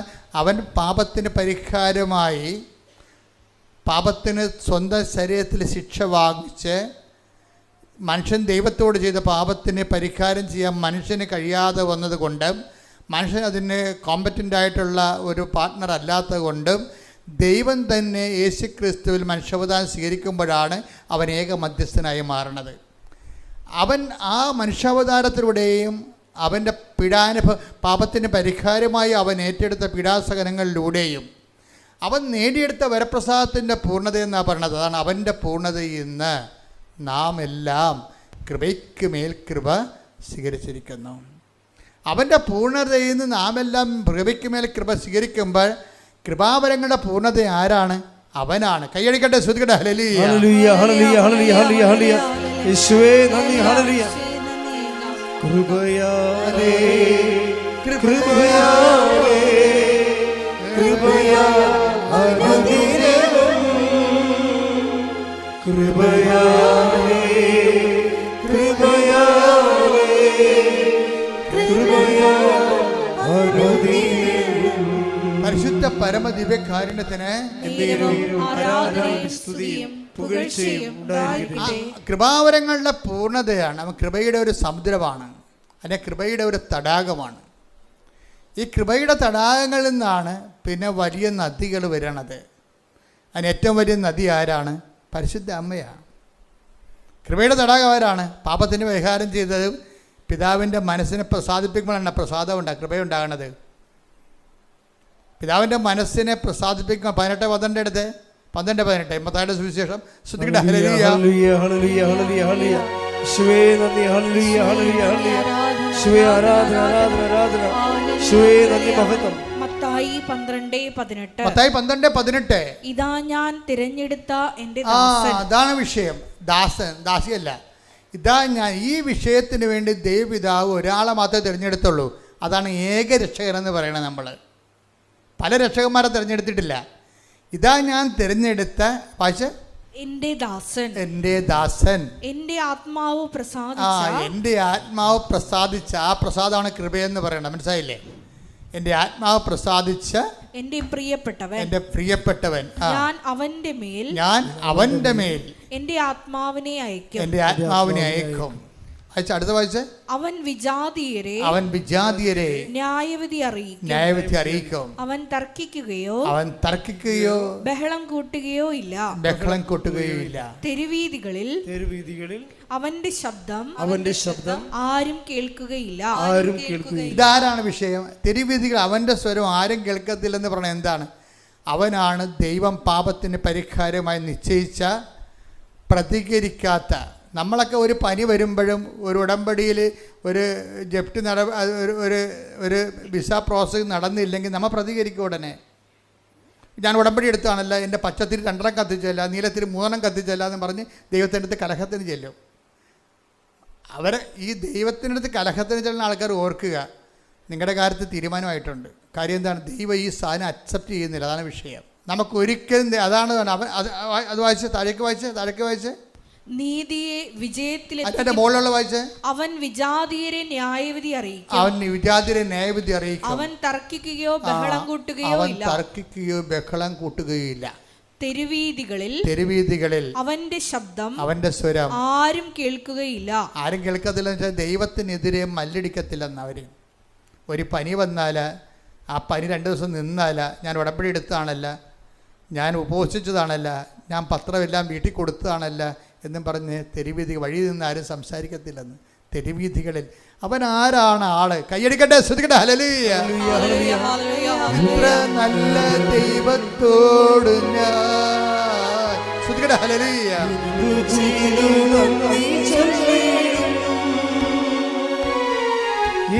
ദൈവത്തോട്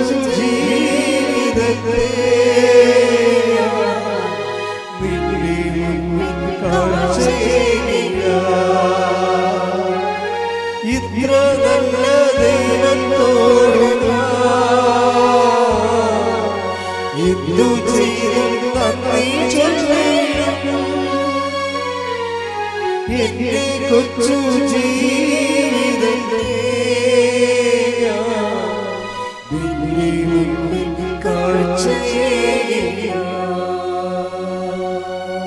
അതിൻ്റെ കൂടെ വായിക്കുന്ന ഐസയ 53:9 എന്താ പറയണത്? അവൻ ഒരു അതിക്രമവും ചെയ്തില്ല. കർത്താവിൻ്റെ ഏകരക്ഷകത്തിൻ്റെ രക്ഷകൻ്റെ യോഗ്യത എന്താണ്? കർത്താവ് തന്നെ ചോദിച്ചിട്ടുണ്ട്, നിങ്ങൾക്ക് ആർക്ക് എൻ്റെ മേൽ പാപം ആരോപിക്കാൻ കഴിയും? അതാണ് ഈ ഐസയ പറയണത്. എന്താണ് അവൻ പറഞ്ഞ്? അവൻ ഐസയ 53:9 അവൻ അവൻ ഒരു അതിക്രമവും ചെയ്തില്ല.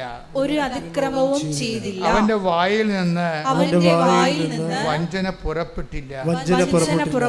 എന്നിട്ടും ദുഷ്ടരുടെയും ധനികരുടെയും ഇടയിൽ അവൻ സംസ്കരിക്കപ്പെട്ടു. അവന്റെ ക്ഷതങ്ങൾ കാരണമെന്ന് അവന് ക്ഷതമേൽക്കണമെന്നത് കർത്താവിന്റെ ഹിതമായിരുന്നു. അവിടുന്നാണ് അവനെ ക്ലേശങ്ങൾക്ക് വിട്ടുകൊടുത്തത്. അടുത്ത വായിച്ച് പാപപരിഹാര ബലിയായി തന്നെ തന്നെ അർപ്പിക്കുമ്പോൾ അവൻ തന്റെ സന്തതി പരമ്പരയെ കാണുകയും ദീർഘായുസ് പ്രാപിക്കുകയും ചെയ്യും. അവൻ പാപപരിഹാര ബലിയായി യേശു തന്നെ തന്നെ അർപ്പിക്കുമ്പോഴേ യേശു കണ്ട് ദീർഘായുസ് പ്രാപിച്ച ആരെയാണ്? അവൻ്റെ നാമത്തെ വിശ്വസിച്ചുകൊണ്ട് പാപക്ഷമ സ്വീകരിക്കാൻ പോകുന്ന ചക്രവാളങ്ങൾ പോലെ നീണ്ട ദിഗന്ധങ്ങളും അതുപോലെ തന്നെ ദേശാന്തരങ്ങൾ കവിഞ്ഞ എല്ലാ തലമുറകളിലും ഉള്ളവരെ കർത്താവിൻ്റെ വിശുദ്ധമായ രക്തത്താൽ വീണ്ടെടുക്കപ്പെട്ട അവൻ്റെ നാമത്തിൽ യേശു എനിക്ക് പകരക്കാരനായി മരിച്ചവനാണ്. യേശുവിനും ദൈവത്തിനും എനിക്കും ഇടയിലുള്ള ഏകരക്ഷകനാണ് അവനെന്നും അവൻ്റെ നാമത്തിൽ വിശ്വസിക്കുന്നവർ അവൻ എൻ്റെ മേലുള്ള ശിക്ഷയാണ് അവൻ ഏറ്റെടുത്തുകൊണ്ട് എനിക്ക് രക്ഷ നൽകിയെന്ന് വിശ്വസിച്ചുകൊണ്ട് അങ്ങനെ യേശു രക്ഷിക്കപ്പെടുന്നൊരു ജനത്തെ കാണുമ്പോഴേ അവൻ കുരിശിൽ ദീർഘായുസ് പ്രാപിച്ചുകൊണ്ട് പറയുന്ന വാക്കാണ് ഇറ്റ് ഈസ് അക്കംപ്ലീറ്റ്, എല്ലാം പൂർത്തിയായ എന്നാണ്. അവനാണ് ഏകരക്ഷകൻ. ഇനി അവൻ്റെ നാമത്തിൽ വിശ്വസിക്കുമ്പോൾ എന്ത് പറ്റും? അവർക്കെല്ലാം എന്ത് സംഭവിക്കും? കൃപയ്ക്ക് മേൽകൃപ ലഭിക്കും. ഏത് കൃപയാണ്? പിതാവിന് അവനോടുണ്ടായിരുന്ന പ്രസാദം. അത് ഏത് പ്രസാദമാണ്? മത്തായിയുടെ സുവിശേഷം 12:18 പ്രസാദം. ഒന്നിന് വായിച്ച് മത്തായി 12:18. മത്തായി 12:18 വായിക്കുമ്പോൾ ഇതാ ഞാൻ തിരഞ്ഞെടുത്ത എൻ്റെ ദാസൻ, എന്റെ ആത്മാവ് പ്രസാദിച്ച എന്റെ പ്രിയപ്പെട്ടവൻ, ഞാൻ അവന്റെ മേൽ എന്റെ ആത്മാവിനെ അയക്കും. അവൻ്റെ മേൽ എൻ്റെ ആത്മാവിനെ അയക്കും എന്ന് പറയണത് ആ കർത്താവിൻ്റെ ഏറ്റവും പിതാവായ ദൈവത്തിൻ്റെ ഏറ്റവും വലിയ പ്രസാദമാണ് യേശുവിനുള്ളത്. ആ യേശുവിൻ്റെ പ്രസാദം എന്ന് പറഞ്ഞാൽ എന്താണ്? പരിശുദ്ധാത്മാവ് തന്നെയാണ്. അതാ നമ്മൾ യേശുവിൻ്റെ ആത്മാവെന്ന് വിളിക്കല്ലേ. യേശുവിൻ്റെ ആത്മാവെന്ന് പറഞ്ഞാൽ എന്താണ്? ഈ പരിശുദ്ധാത്മാവ് അതിൻ്റെ കംപ്ലീറ്റ്നെസ്സിൽ ഇപ്പം നമുക്കറിയാം കറണ്ട് ഒരു സ്വർണത്തിലൂടെ കടത്തിവിടാം, കറണ്ട് ഒരു അലൂമിനിയം കമ്പിലൂടെ കടത്തിവിടാം, കറണ്ട് ഒരു ചെമ്പ് കമ്പിലൂടെ കടത്തിവിടാം. ഇതിൻ്റെ പ്രസരണ നഷ്ടം ഉണ്ടാകുന്നത് എവിടെയാണ്? സ്വർണത്തിന് പ്രസരണ നഷ്ടം ഉണ്ടാകും. ഇപ്പം നമ്മൾ 10 വോൾട്ട് കടത്തിവിട്ടാൽ ചെമ്പ് കമ്പി അലൂമിനിയം കമ്പിലൂടെ കടത്തി വിട്ടാൽ നമുക്ക് അപ്പുറത്ത് ചെല്ലുമ്പോൾ അത് 60 മാറും. കാര്യം എന്താ? അലൂമിനിയം കറണ്ട് കുടിക്കും. അതാ വിഷയം എന്നത്. പക്ഷേ ചെമ്പ് കമ്പിയാണെങ്കിൽ നല്ല ചാലകശേഷിയുള്ളതാണ്. ഒരു 90% കറണ്ടും അപ്പുറത്തെത്തും. അപ്പോൾ ഇപ്പോഴെന്താ പ്രശ്നം? പരിശുദ്ധാത്മാവിൻ്റെ പവർ, അതാണ് അവൻ്റെ പരിശുദ്ധാത്മാവിനൊരു പൂർണ്ണതയുണ്ട്. അത് പൂർണ്ണമായിട്ട് പ്രവർത്തിച്ച ആരിലൂടെയാണ്? ക്രിസ്തുവിലൂടെയാണ്. ക്രിസ്തുവിലൂടെയാണ് പരിശുദ്ധാത്മാവിൻ്റെ മുഴുവൻ കംപ്ലീറ്റ് ഔട്ട്പുട്ട്. പരിശുദ്ധാത്മാവിൻ്റെ ഔട്ട്പുട്ട് 100 ആണെങ്കിൽ ആ 100 റിസൾട്ട് കിട്ടുന്നത് ആരിലൂടെയാണ്? ക്രിസ്തുവിൽ പ്രവർത്തിക്കുമ്പോഴാണ്. ശ്രുതികട്ടെ ഹല്ലേലൂയ.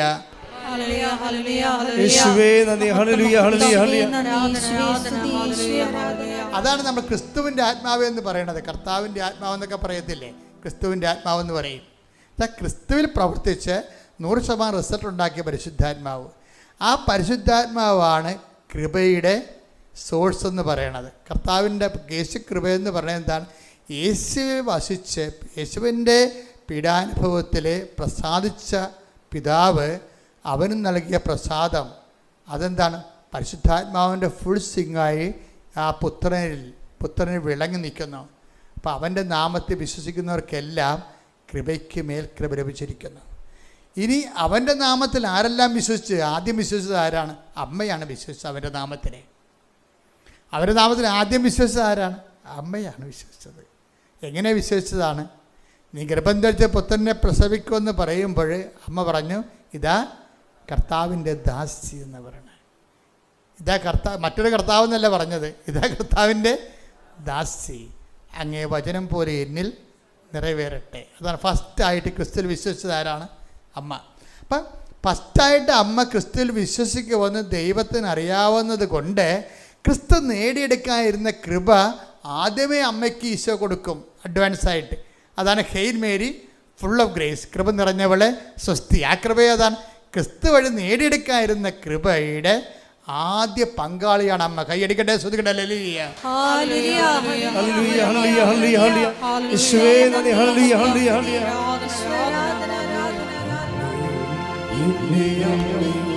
എൻ്റെ ഈശോയുടെ അമ്മേ,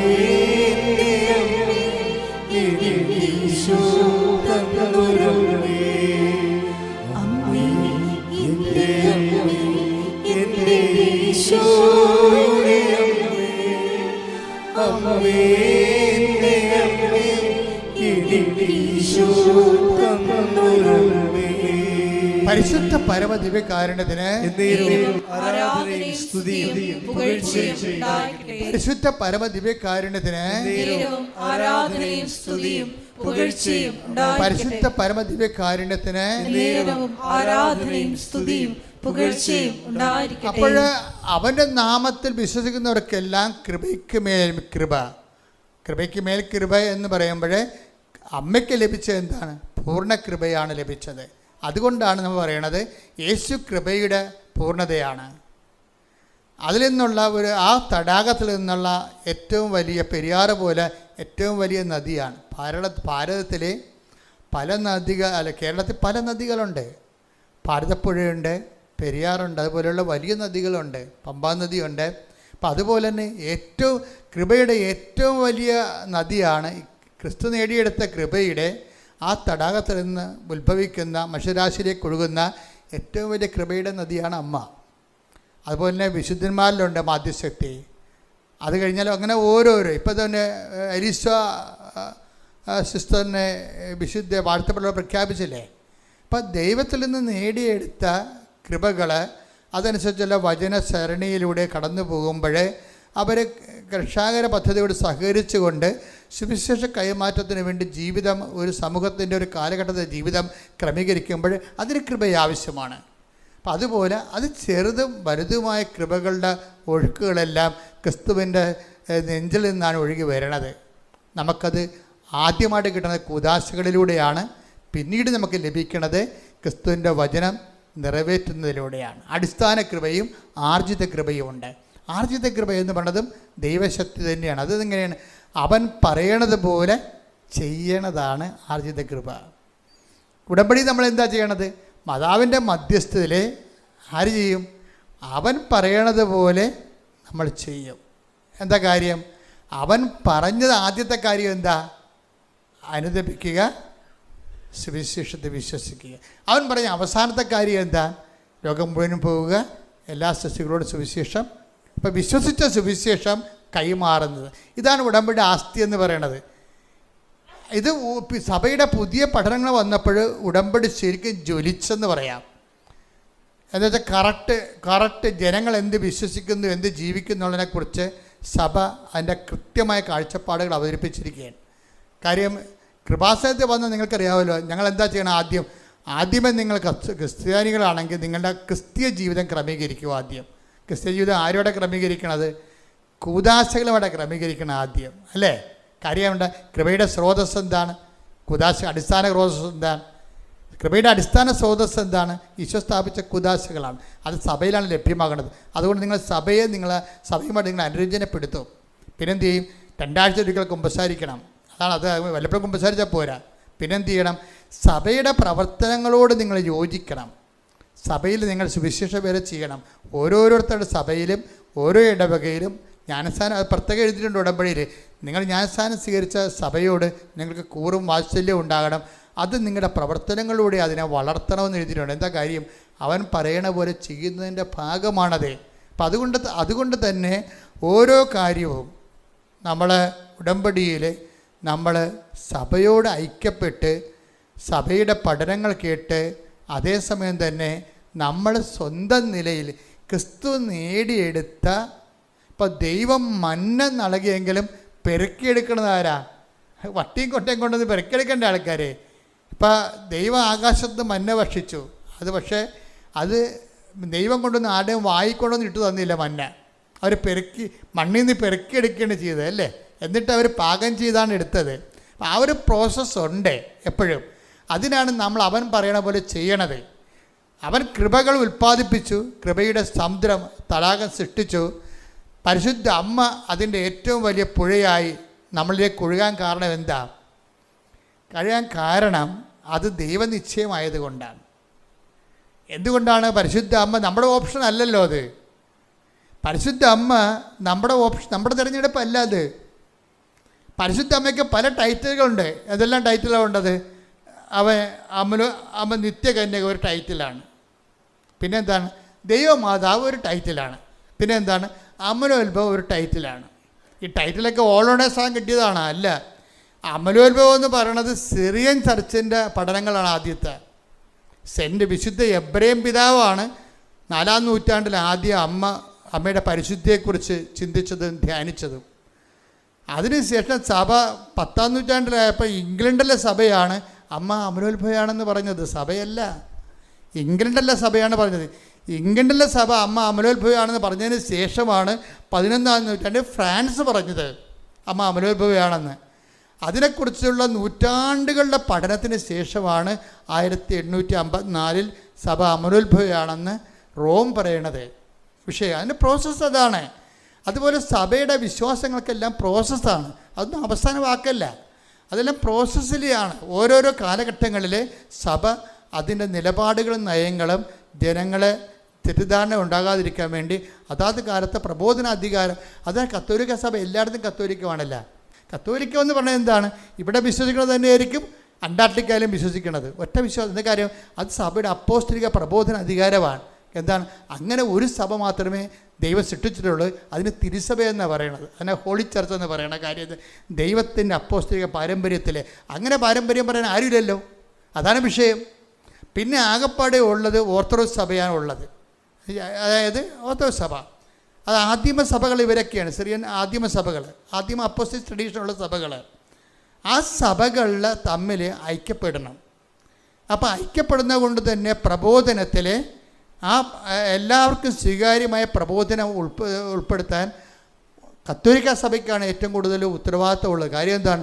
കത്തോലിക്ക സഭ പോലെ കൃത്യമായിട്ടും പത്രോസിൻ്റെ സിംഹാസനം തൊട്ട് ഇന്ന് ലയോ മാർപ്പാപ്പ വരെ ചരിത്രത്തിലൂടെ കൃത്യമായിട്ടും കൃപ കൈമാറി വന്നിട്ടുള്ള ചരിത്രരേഖകൾ ആർക്കും ഇല്ല. അപ്പം അതിൻ്റെ വെളിച്ചത്തിലാണ് സഭയാണ് ഇവിടെ വെളിച്ചമായി ഒരു നെടുന്തൂണായി ലൈറ്റ് ഹൗസ് എന്നുകൊണ്ട് എല്ലാ സഭകൾക്കും പ്രകാശം കൊടുക്കേണ്ടത്. അപ്പം അതുകൊണ്ട് തന്നെ അപ്പോസ്തലിക സഭയുടെ ഐക്യവും അതിനുശേഷമുള്ള ഈ സഭയെന്ന് പറയുന്ന ക്രിസ്ത്യൻ ഗ്രൂപ്പുകളുണ്ടല്ലോ, ക്രിസ്ത്യൻ ഗ്രൂപ്പുകളാണത്.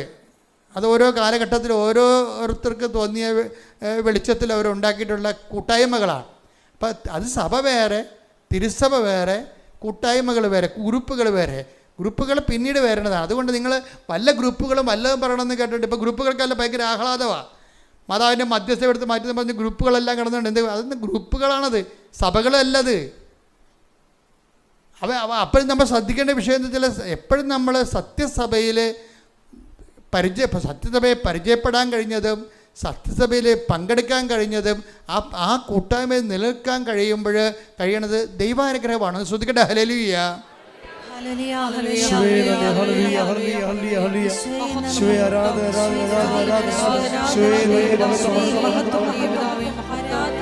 ശ്രദ്ധിക്കട്ടെ. ഹല്ലേലൂയ.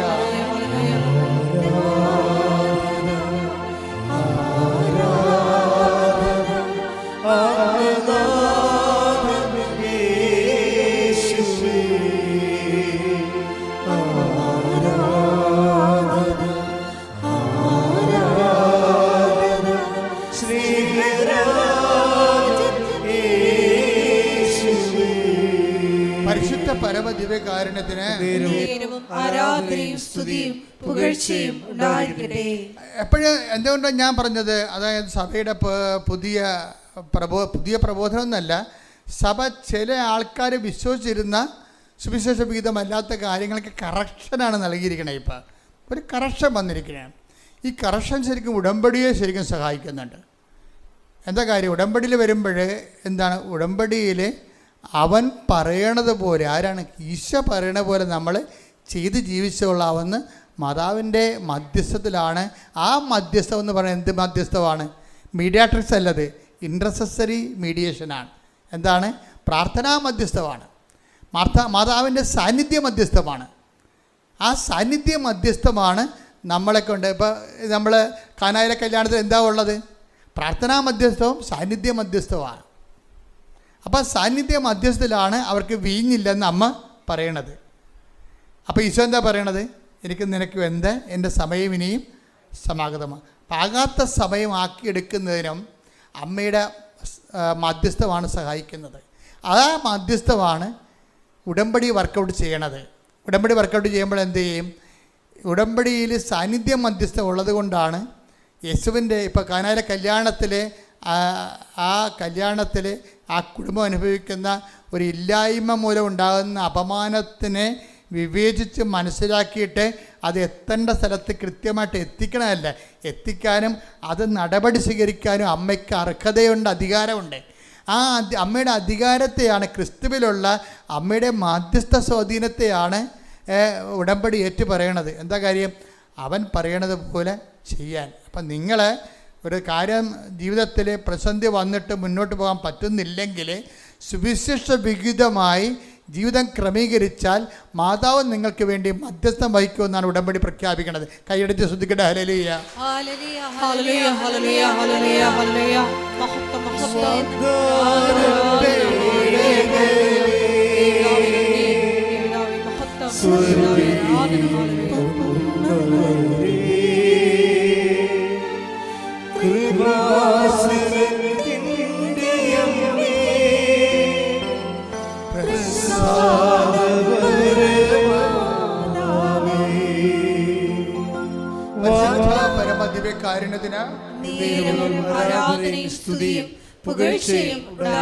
ഞാൻ മുമ്പ് പറഞ്ഞ പോലെ ഓരോ ടൈറ്റിൽസ് ഉണ്ട്. അമലോൽപ്പ മാതാവ്, നിത്യകന്യക, ദൈവമാതാവ്, ടൈറ്റിൽസ്, മാതാവിൻ്റെ ടൈറ്റിൽസാണ്. ഇനി മാതാവിൻ്റെ പക്ക ഏറ്റവും ക്യാപിറ്റൽ ടൈറ്റിൽ എന്താ? ആ ക്യാപിറ്റൽ ടൈറ്റിൽ പുതുതായിട്ട് ഉണ്ടാക്കാനൊന്നും പറ്റത്തില്ല. അത് ഓൾറെഡി ബൈബിൾ ഇൻബിൽറ്റാണ്. ക്യാപിറ്റൽ ടൈറ്റിൽ എന്താണത്? The mother of Jesus. കൈയടിക്കട്ടെ, ശ്രദ്ധിക്കട്ടെ. ഹല്ലേലൂയ, ഹല്ലേലൂയ, ഹല്ലേലൂയ, ഹല്ലേലൂയ.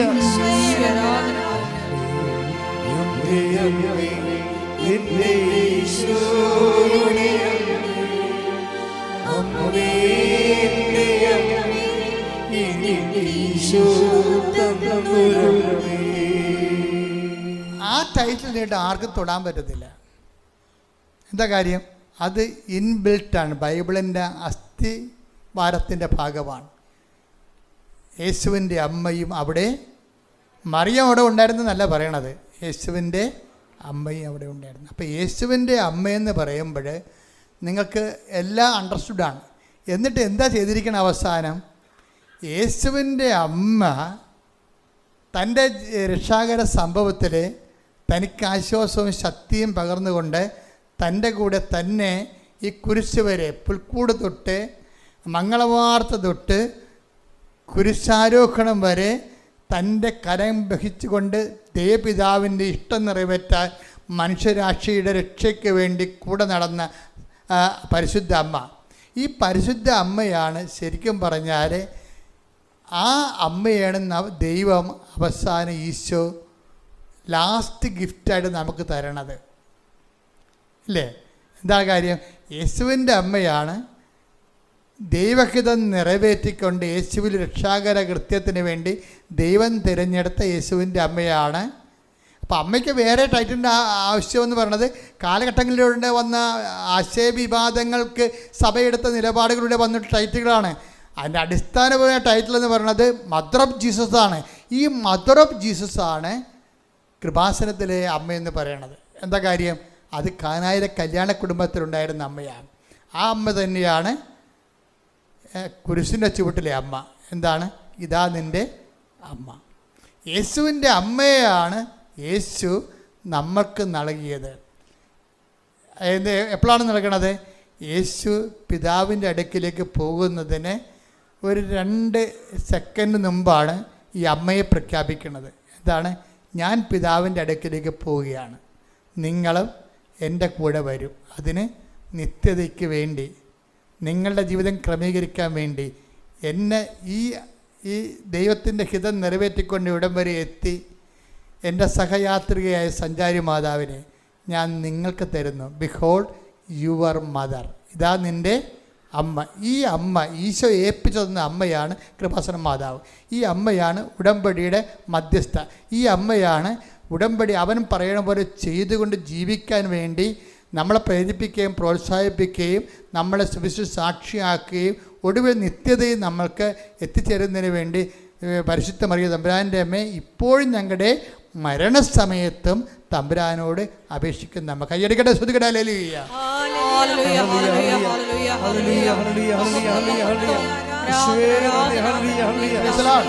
അപ്പോൾ ഇതിൻ്റെ വിഷയം എന്ന് പറയുന്നത് ഈ ക്യാപിറ്റൽ ടൈറ്റിലെ മദർ ഓഫ് ജീസസിനെ ബിഹോൾഡ് യുവർ മദർ, ഇതാ നിൻ്റെ അമ്മയെന്നും പറഞ്ഞ് നമുക്ക് നൽകിയത് ആരാണ്? സഭയല്ല, പിന്നെ ആരാണ്? ഈശോയാണ്. അതാ വിഷയം. അതിൽ ഒരു മാറ്റം ഉണ്ടാകത്തില്ല. എന്താ വിഷയം? ഈശോയാണ് തൻ്റെ അമ്മയെ നമ്മൾക്ക് നൽകിയത്. ഈ അമ്മയുടെ മധ്യസ്ഥത്തിലാണ് നമ്മൾ ഉടമ്പടി ചെയ്ത് ദൈവഹിതപ്രകാരം ജീവിച്ചുകൊണ്ട് സുവിശേഷത്തിൻ്റെ സാക്ഷികളായി നിത്യത. അപ്പോൾ ഉടമ്പടി എന്ന് പറഞ്ഞാൽ എന്താണ്? ഇഹത്തിലും പരത്തിലും നിത്യത വരെ എത്തുന്നതാണ് ഉടമ്പടിയുടെ ലക്ഷ്യം. അല്ലാതെ ഒരു 3 മാസത്തെ ഉടമ്പടിയും കുറച്ച് അനുഗ്രഹങ്ങൾ മേടിച്ചെടുക്കാനുള്ള താൽക്കാലിക നടപടിക്രമം അല്ലത്. അപ്പം അതുകൊണ്ട് തന്നെയാണ് ദൈവം ഇതിനെ അംഗീകരിച്ചിട്ട് ഇത്രയും അടയാളം കാണിച്ചിട്ട് ഈ കാലഘട്ടത്തിൻ്റെ ആശ്വാസ കേന്ദ്രമായി കൃപാസന ശുശ്രൂഷ ദൈവം ഉയർത്തുന്നതിൻ്റെ പ്രധാനപ്പെട്ട കാര്യം അതാണ്. പ്രാർത്ഥിക്കുക, കർത്താവായ ദൈവമേ,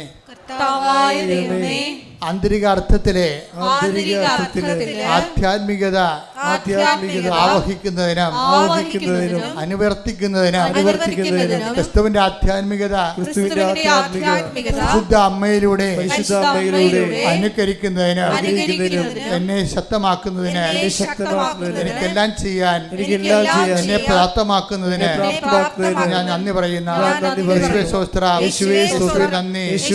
ആരാധന. ഹല്ലേലൂയ. ശ്രുതികട. ഹല്ലേലൂയ. ഹല്ലേലൂയ. ഹല്ലേലൂയ. ഹല്ലേലൂയ. ഹല്ലേലൂയ. യേശുവേ ആരാധന, ആരാധന, ആരാധന. യേശുവേ നന്ദി, മഹത്വം, മഹത്വം, മഹത്വം.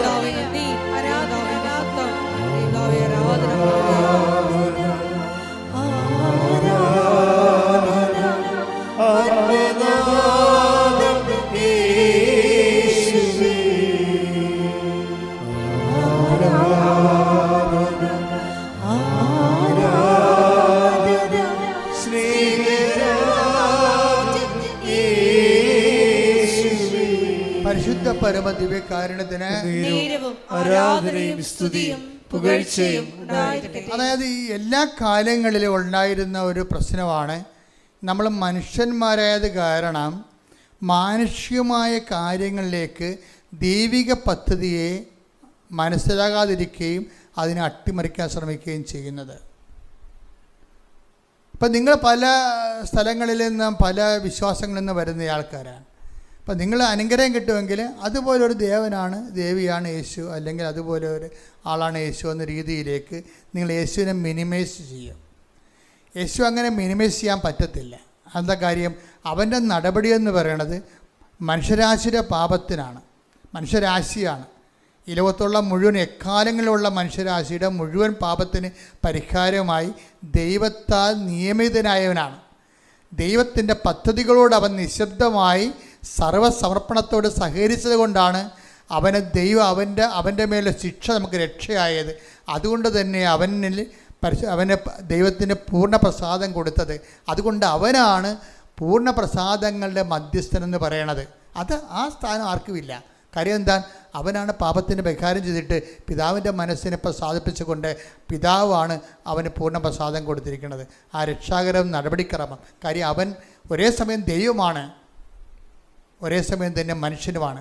അതുകൊണ്ട് അവൻ ദൈവത്തിന് ഇടയിലും മനുഷ്യനും ഇടയിലുള്ള ഏക മധ്യസ്ഥനുമാണ്. കയ്യടിക്കട്ടെ. ഹല്ലേലൂയ. ഹല്ലേലൂയ. ഹല്ലേലൂയ. ഹല്ലേലൂയ. ഹല്ലേലൂയ. മഹത്വം, മഹത്വം. ആരാധന, ആരാധന.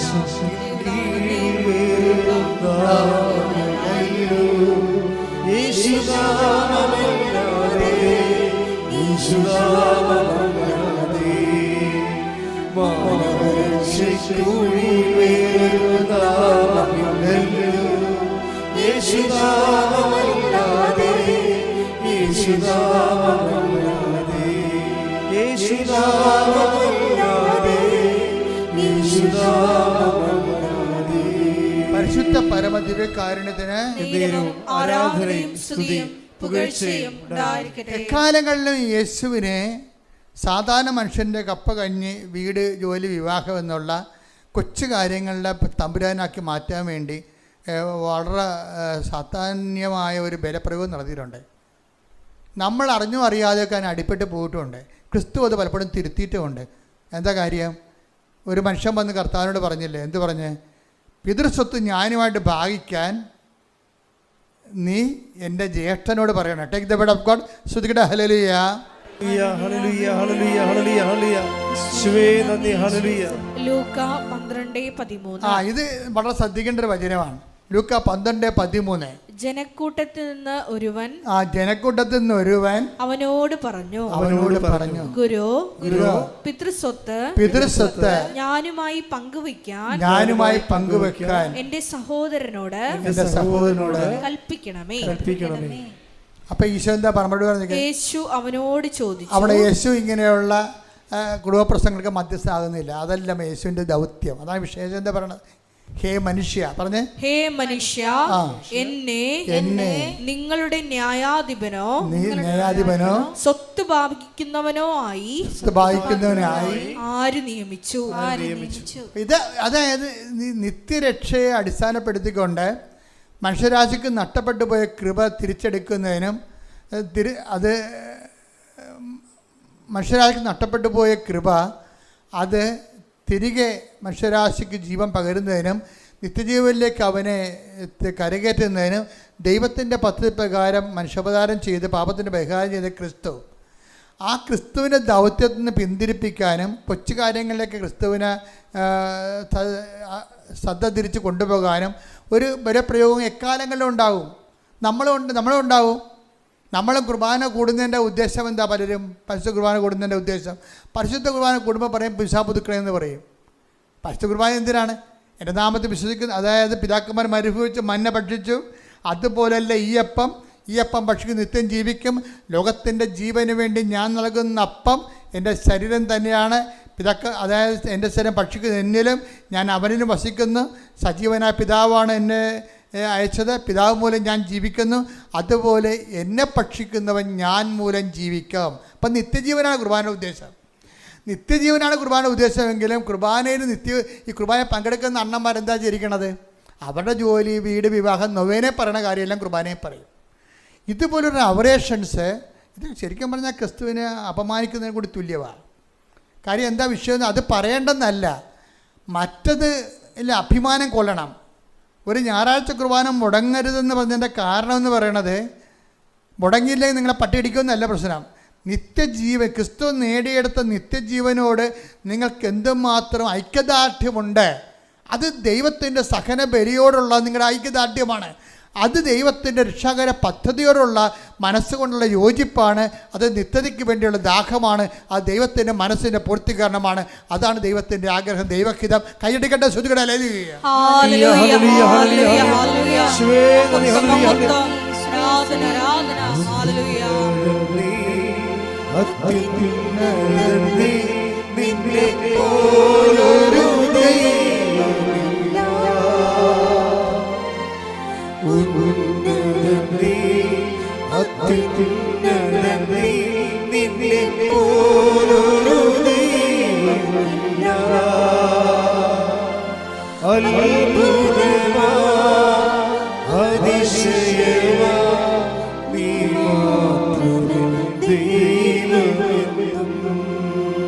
എന്നത് വരുന്ന ഒരു ദുരന്തം എന്താ അറിയാമോ? ഞാൻ പലപ്പോഴും ശ്രദ്ധിച്ചിട്ടുണ്ട്.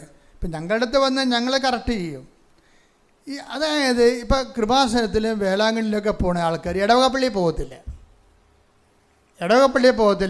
കുമ്പസാരമില്ല, കുടുംബ പ്രാർത്ഥനയില്ല, ഒന്നുമില്ല. കെട്ടിയെടുത്ത് വേളാങ്കണ്ണി പോകും. ഇങ്ങനെ ഒരു വർഗമുണ്ട് ഇവിടെ. ഈ വർഗത്തിനാണ് സഭ ഇപ്പം നിശ്ചിതമായി കറക്റ്റ് ചെയ്തിരിക്കുന്നത്. നിങ്ങൾ കറക്റ്റ് ചെയ്യുക, ആൾക്കാർ കറക്റ്റ് ചെയ്ത നിങ്ങളുടെ കാര്യം. പക്ഷേ സഭയുടെ ഉത്തരവാദിത്വം നിർവഹിച്ചു. എന്താ കാര്യം? അതായത് ക്രിസ്തു കേന്ദ്രീകൃതമായിരിക്കണം മനുഷ്യ ജീവിതം.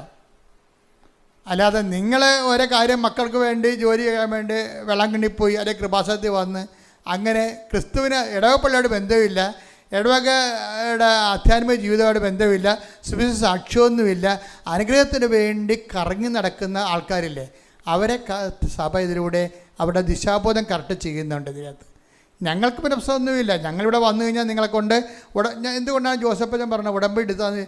അച്ഛനെ കാണണമെന്ന് പറയുമ്പോൾ ഞാൻ ആദ്യത്തെ ചോദ്യം എന്താണ്? ഉടമ്പടി എടുത്താന്നേ ചോദിക്കത്തുള്ളൂ. ക്യാൻസറാണെങ്കിൽ എന്നൊക്കെ പറഞ്ഞാൽ നല്ല വിഷയം. അച്ഛനെ കാണണമെന്ന് പറഞ്ഞാൽ അപ്പത്ത് എന്ത് ചെയ്യും? ഉടമ്പടി എടുത്തോന്ന് ചോദിക്കും. എന്താ കാര്യം? ഉടമ്പടി എടുത്തു കഴിഞ്ഞാൽ എനിക്കറിയാം അവരെ കത്തോലിക്കരും ക്രിസ്ത്യാനികളുമാണെങ്കിൽ അവരുടെ ജീവിതം ക്രിസ്തു കേന്ദ്രീകൃതമാക്കിയിട്ടുണ്ടെന്ന്. ക്രിസ്തു കേന്ദ്രീകൃതമാക്കാത്ത ഒരാൾ ചങ്ങാത്തം വെച്ചുകൊണ്ട് ആരെങ്കിലും വിളിച്ചു പറഞ്ഞുകൊണ്ടൊന്നും ഞാൻ കാണത്തില്ല. എന്താ കാര്യം? എൻ്റെ ലക്ഷ്യമെന്ന് പറഞ്ഞാൽ എന്താ? നിങ്ങളെ ക്രിസ്തുവുമായിട്ട് കൂട്ടിയിണക്കുക എന്നുള്ളതാണ്. അതിന് ഏറ്റവും ബെസ്റ്റ് ആളാരാണ്? അമ്മയെപ്പോലെ ആരുമില്ല, പരിശുദ്ധ അമ്മയെപ്പോലെ ആരുമില്ല. ക്രിസ്തുവിനെ ഒരു മനുഷ്യനുമായിട്ട് കൂട്ടിയിണക്കുക. ഞാനെപ്പോഴും ഓർക്കുകയെ ആ മനുഷ്യനോട് ഹേ മനുഷ്യ എന്ന് പറഞ്ഞില്ലേ, ഹേ മനുഷ്യ എന്ന് ഈശോ പറഞ്ഞില്ലേ, എന്നെ ആരാണ് നിങ്ങളുടെ സ്വത്ത് ഭാഗിക്കുന്നതാണ് നിശ്ചയിച്ചതെന്ന്. ആ ചോദ്യം അമ്മയാണ് ചോദിച്ചെങ്കിൽ ഈശോ അങ്ങനെ പറയുമോ? പറയത്തില്ല. അതാണ് അമ്മയുടെ സ്വാധീനം എന്ന് പറയണത്. നമ്മുടെ കുടുംബ പ്രശ്നത്തിന് അന്നും ഇന്നും അമ്മ തന്നെ ഉള്ളു. എന്താ കാര്യം? ഒരു മനുഷ്യൻ അവൻ്റെ പച്ചയായ കണ്ണീരിൻ്റെ കാലത്ത് അവൻ്റെ കൈ ഗ്രഹിക്കാൻ വേണ്ടി തന്നെയാണ് യേശുവിൻ്റെ ഏറ്റവും വലിയ കണ്ണീരിൻ്റെ കാലത്ത് ഇതാ നിൻ്റെ അമ്മയെന്നും പറഞ്ഞ് നമ്മളെ ഏൽപ്പിച്ചെങ്കിൽ കർത്താവിൻ്റെ മനസ്സ് നിറവേറുകയാണ് കൃപാസന ഉടമ്പടിയിലൂടെ. പ്രത്യേകിച്ച് ശ്രുതികട ഹല്ലേലൂയ ഹല്ലേലൂയ ഹല്ലേലൂയ ഹല്ലേലൂയ ഹല്ലേലൂയ ഹല്ലേലൂയ ഹല്ലേലൂയ ഹല്ലേലൂയ ഹല്ലേലൂയ. പരിശുദ്ധ പരമദിവ്യകാരുണ്യത്തിന് നീരവും ആരാധനയും സ്തുതിയും പുകഴ്ചയും ഉണ്ടായിരിക്കട്ടെ. എല്ലാവരും എഴുന്നേൽക്കുക. ശ്രുതികട ഹല്ലേലൂയ ഹല്ലേലൂയ ഹല്ലേലൂയ ഹല്ലേലൂയ ഹല്ലേലൂയ ഹല്ലേലൂയ. യേശുവേ നന്ദി. ഹല്ലേലൂയ ഹല്ലേലൂയ ഹല്ലേലൂയ. യേശുവേ ആരാധന ആരാധന ആരാധന ആരാധന. യേശുവേ നന്ദി. മഹത്വം മഹത്വം മഹത്വം മഹത്വം മഹത്വം. ഹല്ലേലൂയ ഹല്ലേലൂയ ഹല്ലേലൂയ ഹല്ലേലൂയ ഹല്ലേലൂയ. ആരാധന ആരാധന ഹല്ലേലൂയ ഹല്ലേലൂയ. യേശുവേ നന്ദി, യേശുവേ മഹത്വം. എൻ്റെ പ്രിയപ്പെട്ടവരെ, നമ്മൾ രോഗശാന്തി പ്രാർത്ഥനയിലേക്ക് പോവുകയാണ്. രോഗമുള്ളിടത്ത് കൈകൾ വെച്ചുകൊണ്ട് മക്കളുടെ മനസ്സിൽ ശക്തമായ രീതിയിൽ വിശ്വാസപ്രമാണം ചൊല്ലി വിശ്വാസം പ്രഖ്യാപിച്ചുകൊണ്ടിരിക്കണം. അച്ഛൻ പ്രാർത്ഥിക്കും, മനസ്സിലും വിശ്വാസപ്രമാണം ചെല്ലുകയോ മക്കൾ സ്തുതിക്കുകയോ ചെയ്യണം. സ്തുതികട ഹല്ലേലൂയ. കർത്താവേ നിന്റെ ഉന്നതമായ കൈകൾ രോഗമുള്ളിടത്ത് കൈകൾ വെച്ചുകൊണ്ട് സ്തുതിച്ചുകൊണ്ടിരിക്കട്ടെ. ഓൺലൈനിലുള്ളവർ പ്രാർത്ഥിച്ചുകൊണ്ടിരിക്കട്ടെ. കർത്താവേ നിന്റെ ഉന്നതമായ നാമത്തിന് സ്വസ്ഥം ചെയ്ത് കർത്താവേ നിന്റെ വിശുദ്ധ പൗരോഹിത്യത്തെ മഹത്വപ്പെടുത്തണമേ കർത്താവേ.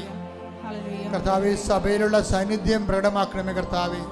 39 വർഷം ഞാൻ അർപ്പിച്ച കൃപാന്റെ യോഗ്യതയാൽ കൃപാസന അൾത്താരെ ജീവനോടെ പ്രത്യക്ഷപ്പെട്ട പരിശുദ്ധ അമ്മയുടെ മാധ്യസ്ഥത്തിലെ കർത്താവ് അങ്ങയുടെ മക്കളെ ഞാൻ ആശീർവദിക്കുന്നു. കർത്താവിൻ്റെ കരുണ അടിപ്പണ പോലെ വൈദാഖാനം പോലെ കർത്താവിൻ്റെ തിരുമുറുവാർന്ന വരത്തിക്കരാം കർത്താവ് അങ്ങയുടെ രോഗികളുടെ മേൽ വെക്കണമെന്ന് പ്രാർത്ഥിക്കുന്ന ഉച്ച മുതൽ ഉള്ളംകാല് വരെ കർത്താവിൻ്റെ രക്തം പടരട്ടെ. ആന്തരിക രോഗങ്ങൾ, സിസ്റ്റ് രോഗങ്ങൾ, അർസസ് രോഗങ്ങൾ, അൾസർ രോഗങ്ങൾ, പിസിഒഡി രോഗങ്ങൾ, മുഴ രോഗങ്ങൾ, ക്യാൻസർ രോഗങ്ങൾ, സിസ്റ്റ് കർത്താവിൻ്റെ നാമത്തിൽ സൗഖ്യം പ്രാപിക്കട്ടെ. ഈശോ മക്കളില്ലാത്തവരെ, വിവാഹ ജീവിതത്തിൽ കർത്താവ് തടസ്സം നേരിടുന്നവരെ, തമ്മിൽ പിരിഞ്ഞിരിക്കുന്നവർ ഐക്യപ്പെടുന്നതിന് വേണ്ടി പ്രാർത്ഥിക്കുന്നതിന് വേണ്ടി ദൈവത്തിൻ്റെ തീരുമാനം ഉണ്ടാകാൻ ഇടയാക്കണം പ്രാർത്ഥിക്കുന്നു. ജോലിയില്ലാത്തവർ, വീടില്ലാത്തവർ, വീട്ടിലേക്ക് വഴിയില്ലാത്തവർ, സാമ്പത്തികമായ കടങ്ങളുള്ളവർ, ക്യാപ്റ്റനോട് വിദേശ ജോലിക്ക് വേണ്ടി ശ്രമിക്കുന്നവർ, നാട്ടിലെ ജോലിക്ക് വേണ്ടി ശ്രമിക്കുന്നവർ, കർഷകർ, മത്സ്യത്തൊഴിലാളികൾ, അവരുടെ തൊഴിൽ മേഖല അനുഭവിക്കുന്ന പ്രയാസങ്ങൾ, ഓരോരോ വിഷയങ്ങൾക്ക് അസമാധാനം അനുഭവിക്കുന്ന കുടുംബങ്ങളിൽ സ്തുതിക്കട്ടെ സ്തുതിക്കട്ടെ. ഹല്ലേലൂയ. കർത്താവിന്റെ ഉന്നതമായ നാമത്തിൽ അഡ്മിഷന് വേണ്ടി ശ്രമിക്കുന്നവരെ, അഡ്മിഷൻ കിട്ടാൻ വേണ്ടി ശ്രമിക്കുന്നവരെ, ആശുപത്രി കിടക്കുന്നവരെ, ഓപ്പറേഷൻ നേരിടുന്നവരെ, സ്ഥലപിക്കാൻ ഉദ്ദേശിക്കുന്നവരെ, വാങ്ങാൻ ഉദ്ദേശിക്കുന്നവരെ, എൻ്റെ കർത്താവിന്റെ ഉന്നതമായ നാമത്തിൽ സഭയുടെ അധികാരത്തിൽ കുരിശിന്റെ അടയാളത്തിൽ ദൈവത്തിന്റെ ശക്തിയാൽ എൻ്റെ മക്കളെ നിങ്ങൾ അനുഭവിക്കുന്ന ഓരോ ദുരിതങ്ങള്, ഓരോ ദോഷങ്ങള്, ഓരോ തടസ്സങ്ങള് യേശുവിന്റെ നാമത്തില് മാർഗ തടസ്സങ്ങള്, ജീവിത ദുരിതങ്ങള് യേശുവിന്റെ നാമത്തിൽ മാറിപ്പോകട്ടെ. ശ്രുതിക്കട്ടെ. ഹല്ലേലൂയ ഹല്ലേലൂയ ഹല്ലേലൂയ ഹല്ലേലൂയ. യേശുവേ ഹല്ലേലൂയ ഹല്ലേലൂയ.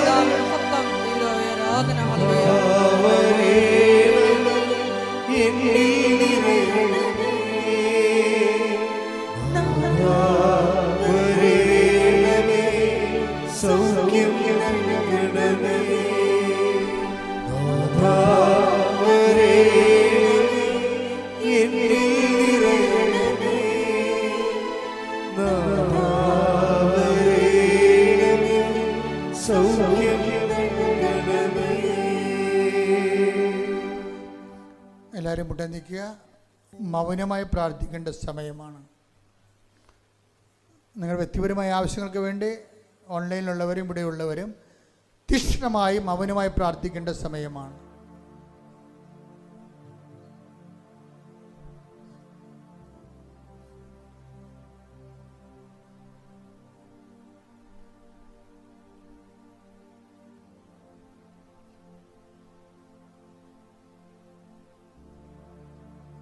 അതിതീക്ഷ്ണമായി ഈ നിമിഷം മക്കൾ പ്രാർത്ഥിക്കുന്ന വിഷയത്തിൻ്റെ മേലെ എത്രയും പെട്ടെന്ന് സാക്ഷ്യം പറയാൻ ദൈവം നിങ്ങളെ സഹായിക്കും.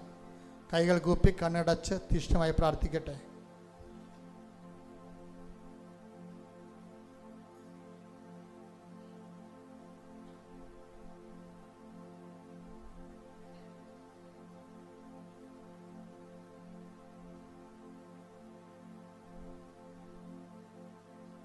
ശ്രുതികടെ ഹല്ലേലൂയ. Hallelujah, hallelujah, hallelujah, യേശുവേ hallelujah. നന്ദി. ഹല്ലേലൂയ, ഹല്ലേലൂയ, ഹല്ലേലൂയ, ഹല്ലേലൂയ. ഹല്ലേലൂയ, ഹല്ലേലൂയ, ഹല്ലേലൂയ, ഹല്ലേലൂയ. യേശുവേ നന്ദി. ഹല്ലേലൂയ, ഹല്ലേലൂയ, ഹല്ലേലൂയ, ഹല്ലേലൂയ. ഹല്ലേലൂയ, ഹല്ലേലൂയ, ഹല്ലേലൂയ, ഹല്ലേലൂയ. യേശുവേ ആരാധന, ആരാധന, ആരാധന. ശിരസ്സ് നമിച്ച് ദിവ്യകാരുണ്യനാഥന്റെ ഹല്ലേലൂയ, ഹല്ലേലൂയ, ഹല്ലേലൂയ, ഹല്ലേലൂയ, ഹല്ലേലൂയ, ഹല്ലേലൂയ. യേശുവേ നന്ദി, നന്ദി, നന്ദി, നന്ദി. യേശുവേ ആരാധന, ആരാധന, ആരാധന.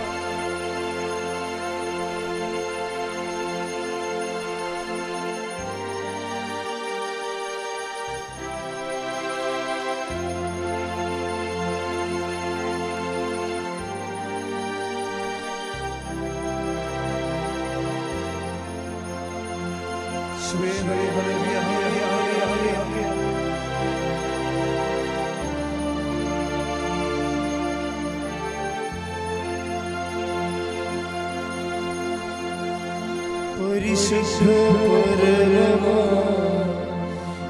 ദിവ്യകാരുണ്യമേ, എന്നുമെന്നും അങ്ങേക്ക് ആരാധന. പരിശുദ്ധ പരമമാ ദിവ്യകാരുണ്യമേ, എന്നുമെന്നും അങ്ങേക്ക് ആരാധന. പരിശുദ്ധ പരമമാ ദിവ്യ